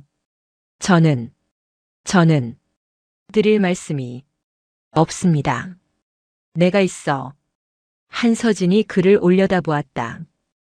헌병대에 가서 사고였다고 진술했다지. 내가 과잉 진압을 했고. 김민우 하사의 고개가 푹 숙어졌다. 그의 어깨가 가늘게 떨리고 있었다. 내가 그렇게 형편없는 중대장이었나, 김하사. 내가 보기에 내가 그깟 훈련병 하나의 도발에 이성을 잃고 과잉 진압을 할 사람으로 보였어? 아닙니다. 절대 아닙니다.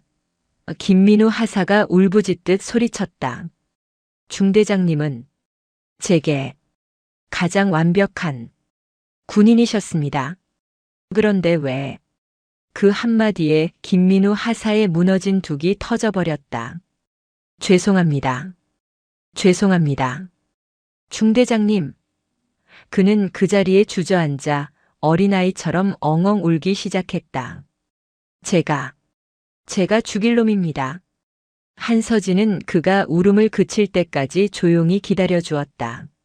한참을 울던 김민우 하사가 붉게 충혈된 눈으로 입을 열었다. 황인철 연대장이 불렀습니다.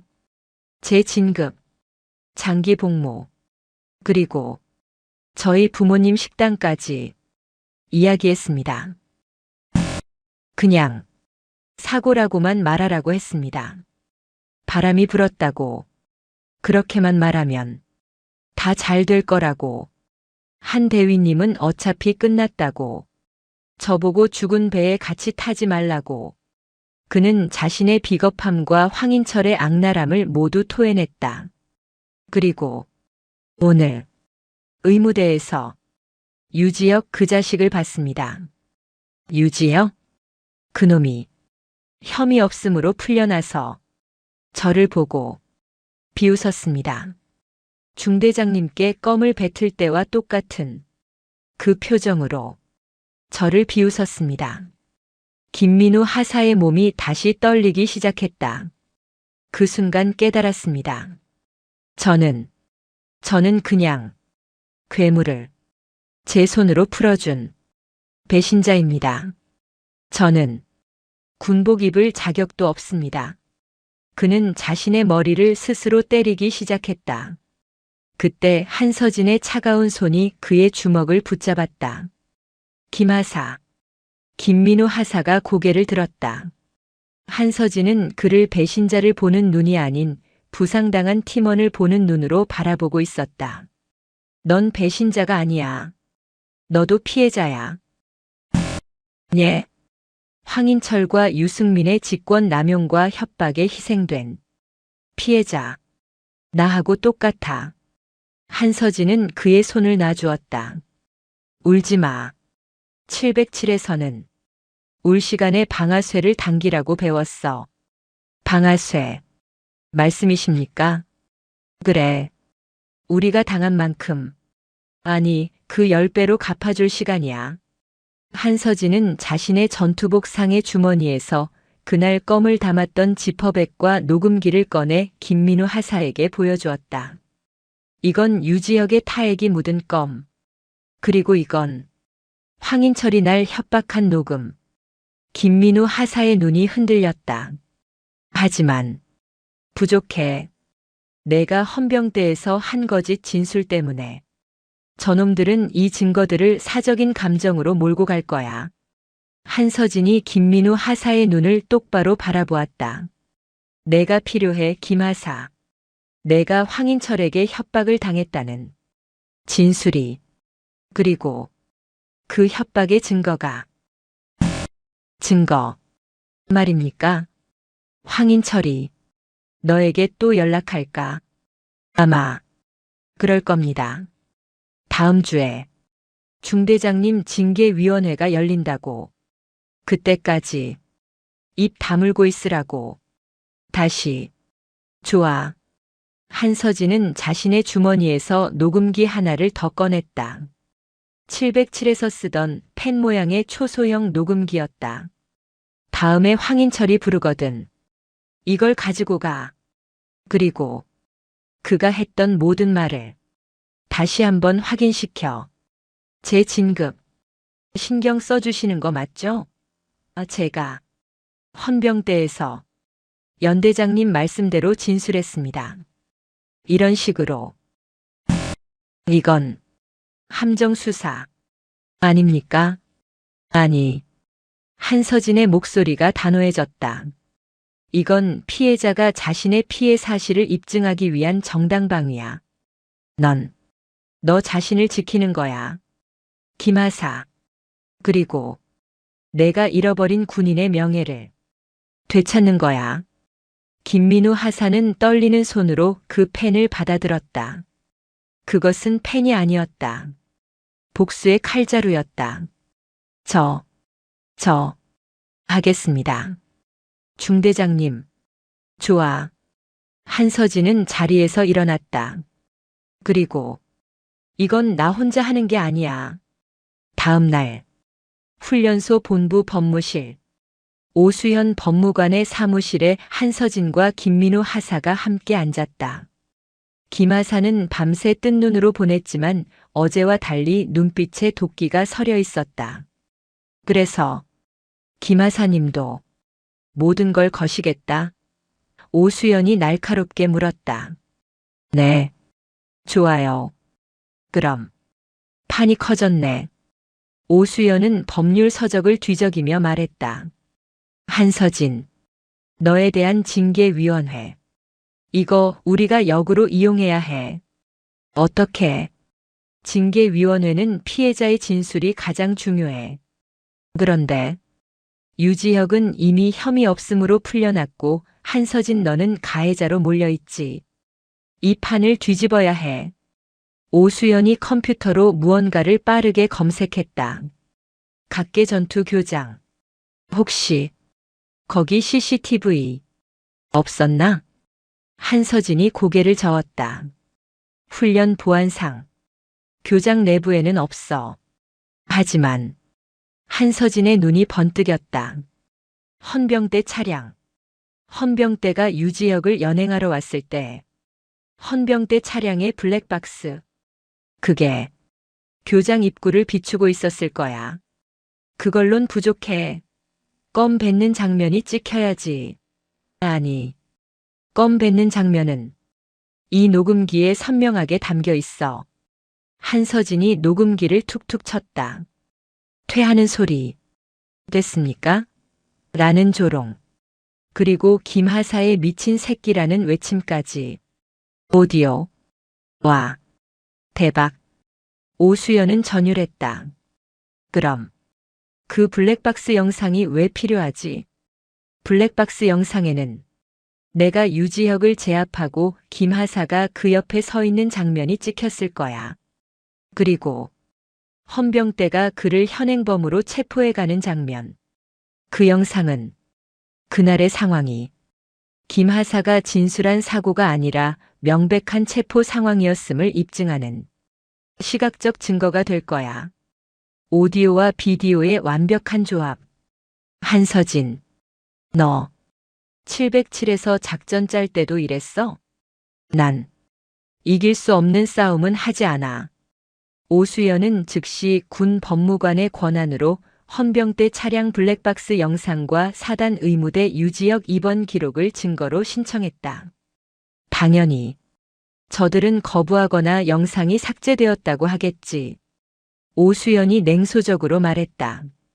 그리고 그것 자체가 저들의 은폐 시도를 입증하는 또 하나의 증거가 될 거야. 그럼 우리는 이제 김민우 하사가 물었다. 기다려야지. 오수연이 웃었다. 황인철이 김하사를 다시 불러서 협박의 증거를 완성할 때까지. 그리고 한서진의 징계위원회가 열릴 때까지. 그녀는 책상 서랍에서 USB 하나를 꺼냈다. 그리고 그날이 되면 이 모든 증거들을 단 한 곳에 보낼 거야. 국방부 감찰실? 한서진이 물었다. 아니. 오수연이 USB를 한서진의 손에 쥐어주었다. 국방부는 너무 느려. 그리고 너무 정치적이지. 저쪽이 유승민 의원이면 국방부도 믿을 수 없어. 그녀는 모니터에 서울 여의도가 아닌 서울 상암동의 한 방송국 주소를 띄웠다. 가장 빠르고 가장 확실하게 저들의 가면을 벗겨줄 곳. JTBC 사건 반장. 어때? 한서진은 자신의 군 생활과 정의를 저울질했다. 그리고 그녀는 그 USB를 굳게 쥐었다.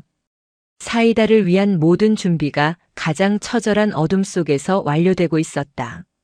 한서진에 대한 징계위원회는 이례적으로 신속하게 소집되었다. 유승민 의원실에 보이지 않는 손이 문제 여군을 신속하게 뿌리 뽑기 위해 사단 전체를 압박한 결과였다. 징계위원회 소집일 이틀 전 예상대로 황인철 연대장의 전화가 청원 휴가 중인 김민우 하사의 휴대전화를 울렸다. 김하사. 몸은 좀 괜찮나? 황인철의 목소리는 짐짓 염려하는 듯 했으나 그 안에는 뱀 같은 교활함이 숨어 있었다. 예, 연대장님. 그냥 좀. 김민우 하사는 한서진이 건네준 팬형 녹음기를 쥔 손에 땀이 흥건했다. 한서진은 그에게 연기를 할 필요는 없다고 했다. 그저 지금 느끼는 공포와 죄책감을 그대로 드러내되 확인만 받으라고 했다. 그래. 맘고생이 심했지. 다 그 한서진이 그 독사 같은 년 때문이야. 안 그런가? 참. 며칠 뒤에 그 한대위 징계위원회 열리는 건 아나? 예, 들었습니다. 그래. 그때 혹시 모르니 헌병대에서 자네한테 다시 연락이 갈 수도 있어. 뭐 그때처럼만 사실대로만 말하면 돼. 알지? 김민우 하사가 떨리는 목소리로 물었다. 연대장님, 제가 헌병대에서 연대장님 말씀대로 사고였다고 진술했습니다. 됐다. 김하사는 속으로 외쳤다. 그래. 그게 사실이잖아. 황인철의 목소리가 만족스럽게 높아졌다. 김하사. 자네가 바람이 불었다고 그렇게 말해줘서 일이 아주 잘 풀리고 있어. 유 의원님께서도 김하사, 자네는 아주 똑똑한 군인이라고 칭찬하시더군. 제 재장기 복무랑 진급은. 하, 걱정 마.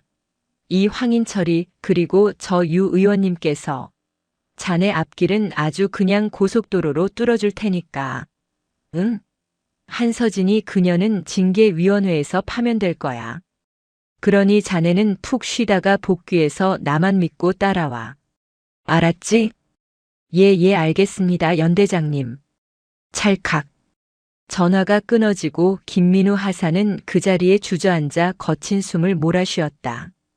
그의 손에 들린 펜에는 위증교사와 협박, 그리고 은폐 공모의 모든 전말이 황인철 자신의 목소리로 생생하게 담겨 있었다. 그는 이 파일을 즉시 오수연 법무관에게 전송했다. 플랜 BB의 마지막 퍼즐이 맞춰졌다. 그리고 운명의 징계위원회 당일. 사단 본부의 가장 큰 회의실이 징계위원회장으로 지정되었다.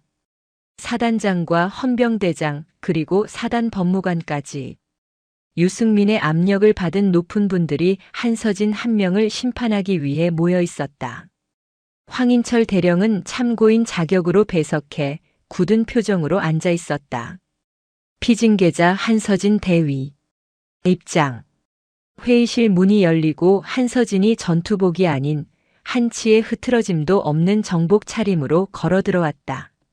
그녀의 가슴에는 707에서 받은 각종 훈장과 기장들이 번쩍이고 있었다. 그것은 그녀가 죄인이 아님을, 오히려 그녀의 공로를 상기시키는 무언의 시위였다. 한서진 대위. 오늘 이 자리가 왜 열렸는지는 본인도 잘 알겠지. 사단장이 위압적으로 입을 열었다. 707 출신 에이스라는 장교가 훈련병 하나 통제 못하고 사적인 감정으로 과잉 진압을 해군의 명예를 실추시킨 점. 통탄을 금할 수 없네. 이에 있습니다. 모두의 시선이 문 쪽으로 향했다.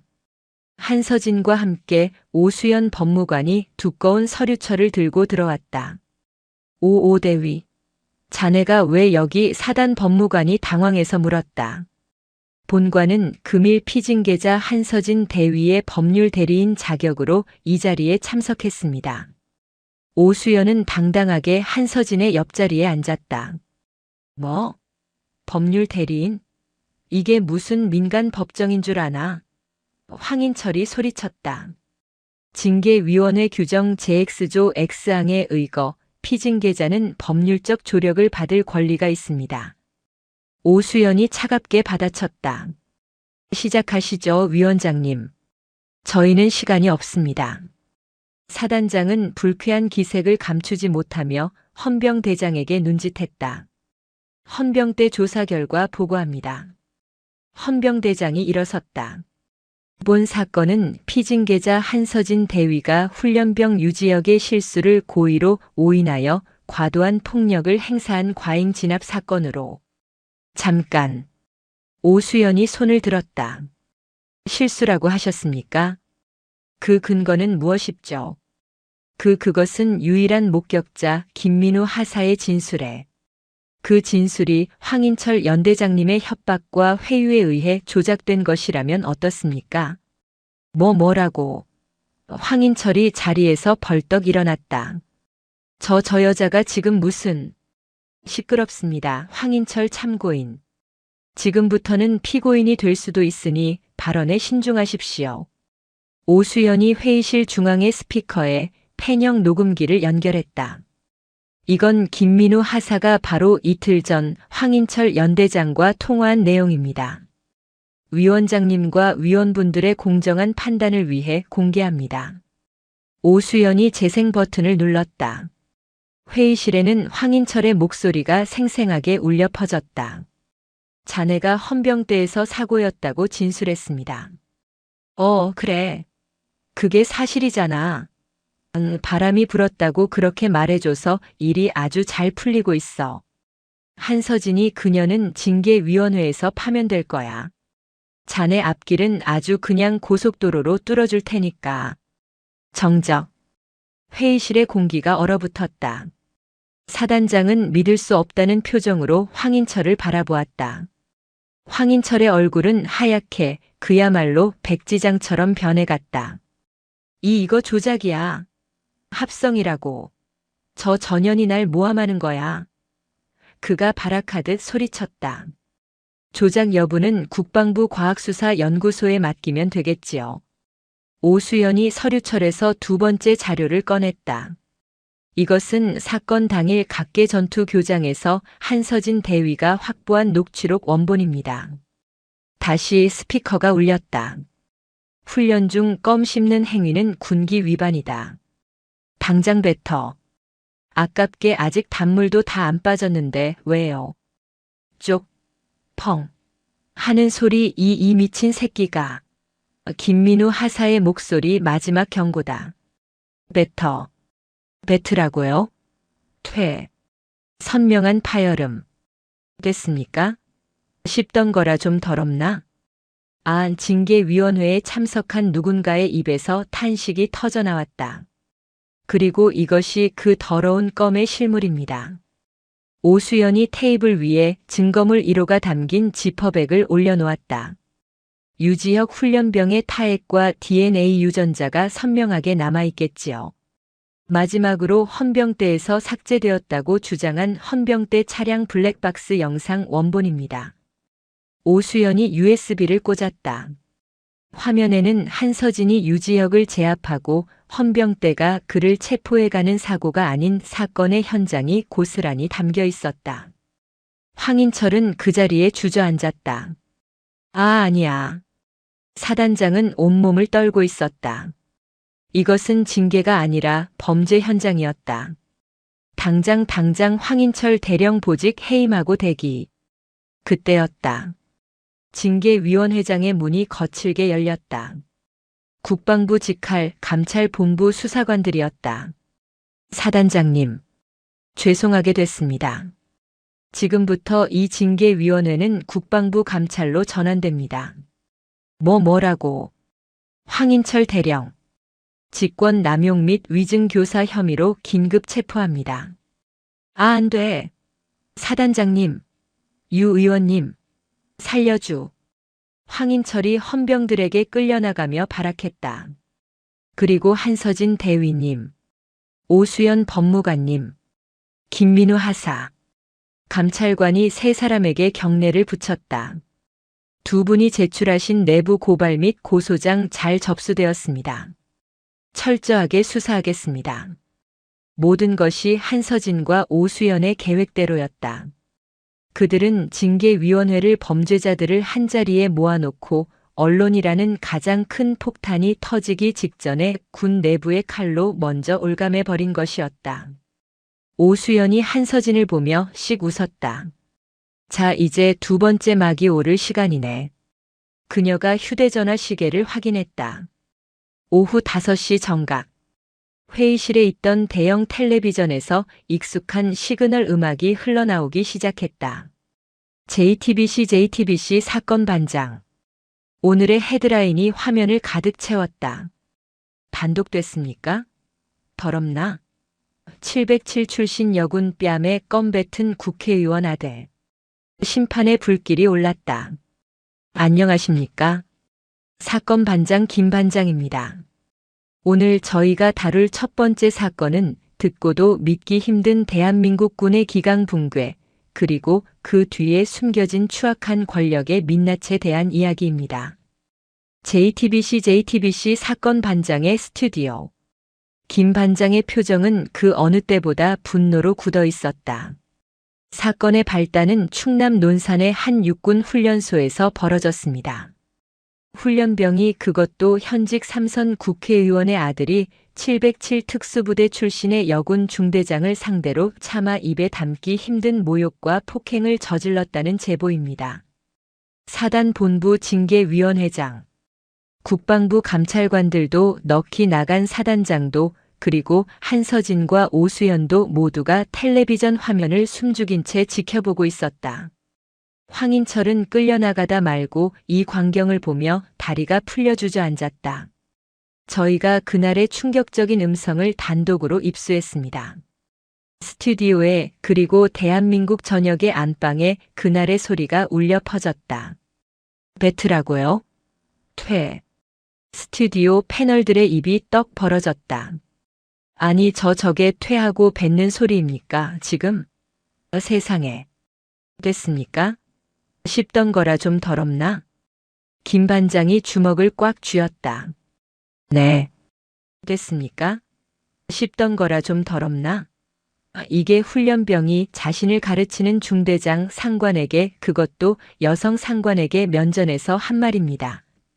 그런데 더 기가 막힌 것은 그 이후의 일입니다. 김 반장이 다음 자료를 가리켰다. 피해자인 한서진 대위는 이 훈련병을 상관 모욕으로 정식 입건하려 했습니다. 군인으로서 당연한 조치죠. 하지만 어떤 일이 벌어졌을까요? 화면이 바뀌고 유승민 의원의 사진과 황인철 연대장의 사진이 나란히 떴다. 가해 훈련병의 아버지 유승민 의원, 그리고 그의 비호 세력인 황인철 연대장. 이들은 오히려 피해자인 한서진 대위를 보직 해임시켰습니다. 707 출신 에이스를 과잉 진압이라는 누명을 씌워 자료 정리실에 처박아 버린 겁니다. 아니, 어떻게 그럴 수가.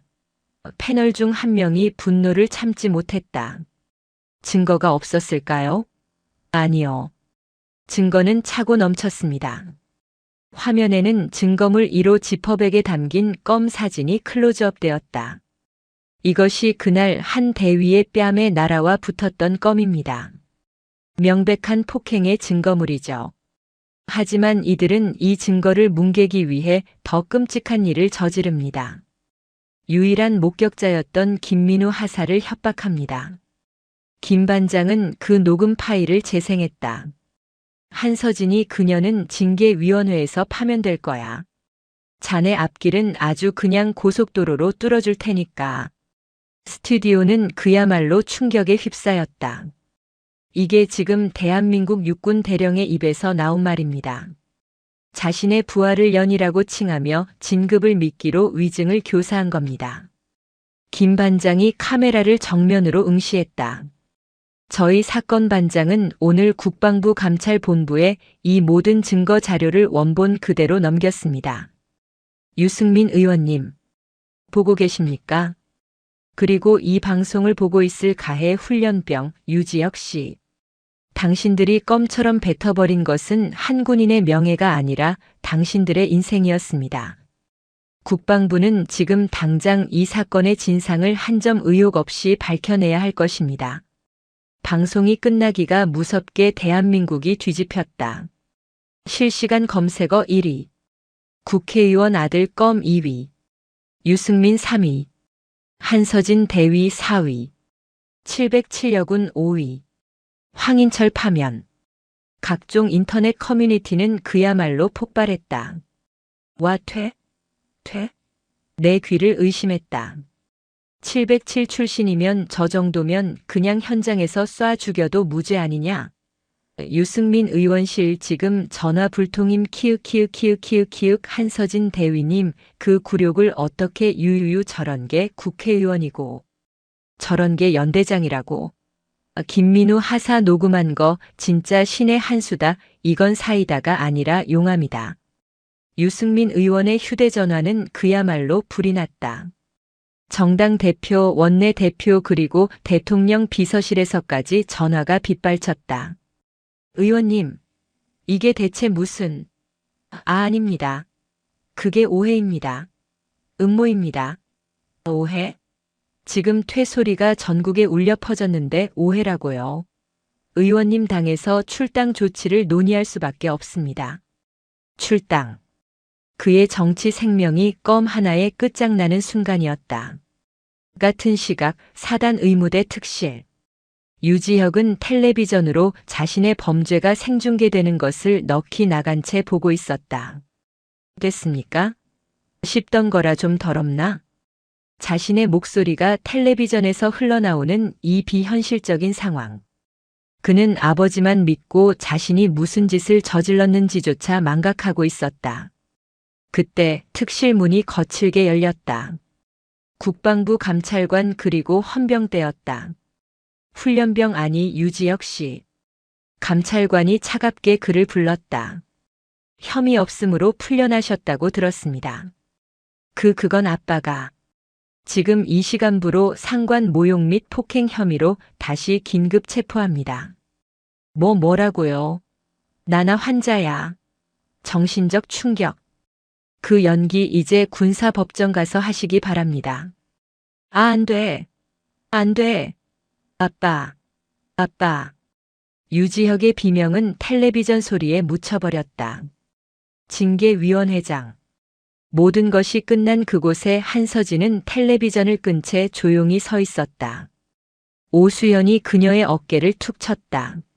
어때? 속 시원해?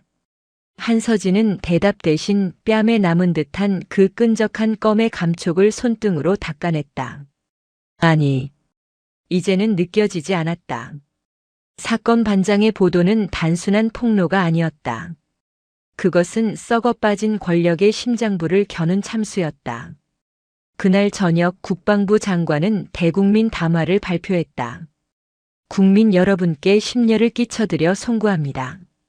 본 사건을 군 기강 확립의 본보기로 삼아 지위 고하를 막론하고 엄중히 처벌할 것을 약속드립니다.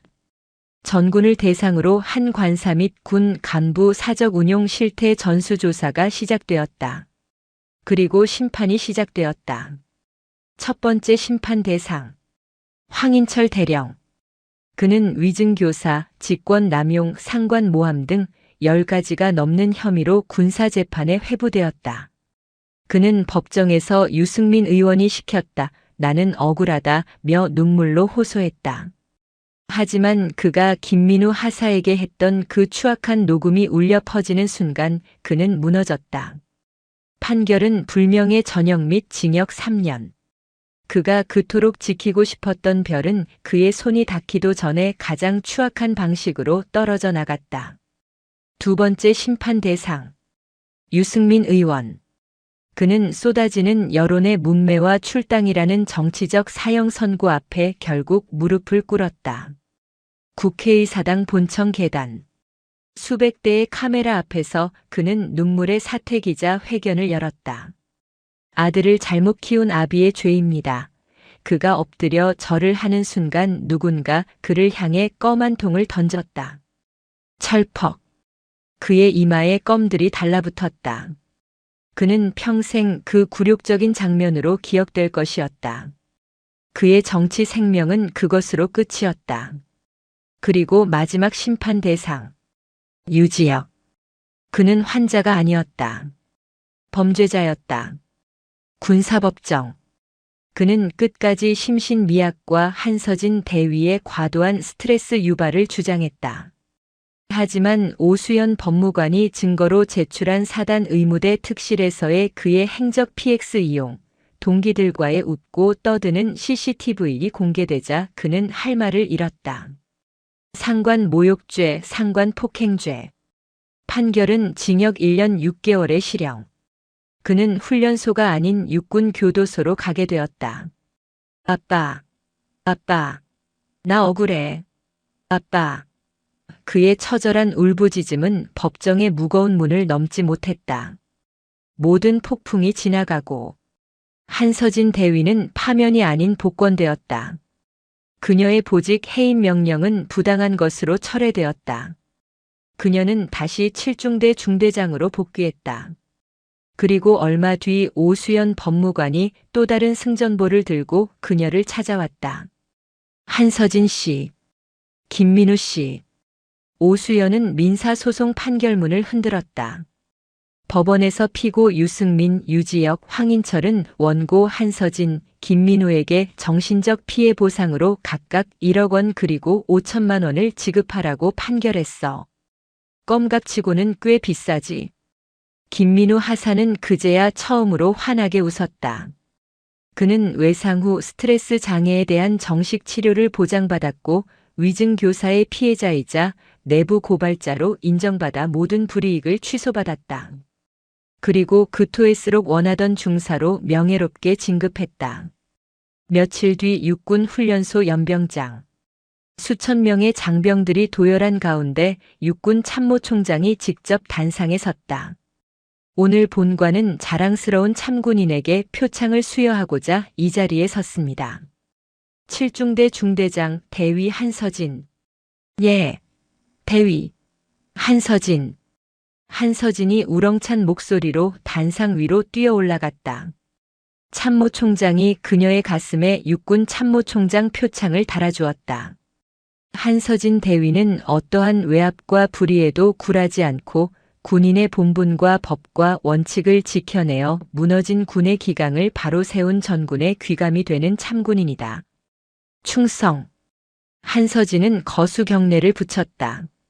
그녀의 눈에는 눈물 대신 707 독사의 그 서늘하고도 강인한 빛이 감돌고 있었다. 언론은 그녀를 불의에 타협하지 않는 이 시대의 영웅이라 불렀다. 표창 수여식이 끝나고 한서진은 다시 칠중대 훈련병들 앞에 섰다. 새로 입소한 훈련병들이 공포에 질린 눈으로 전설 속의 그 악마를 바라보고 있었다. 한서진이 그들을 천천히 둘러보았다. 목소리 그것밖에 안 나오나? 그녀의 얼음장 같은 목소리가 다시 연병장에 울려 퍼졌다. 악, 악, 악.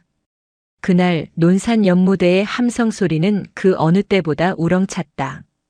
그것은 패배의 비명이 아닌 정의가 바로 선 승리의 함성이었다.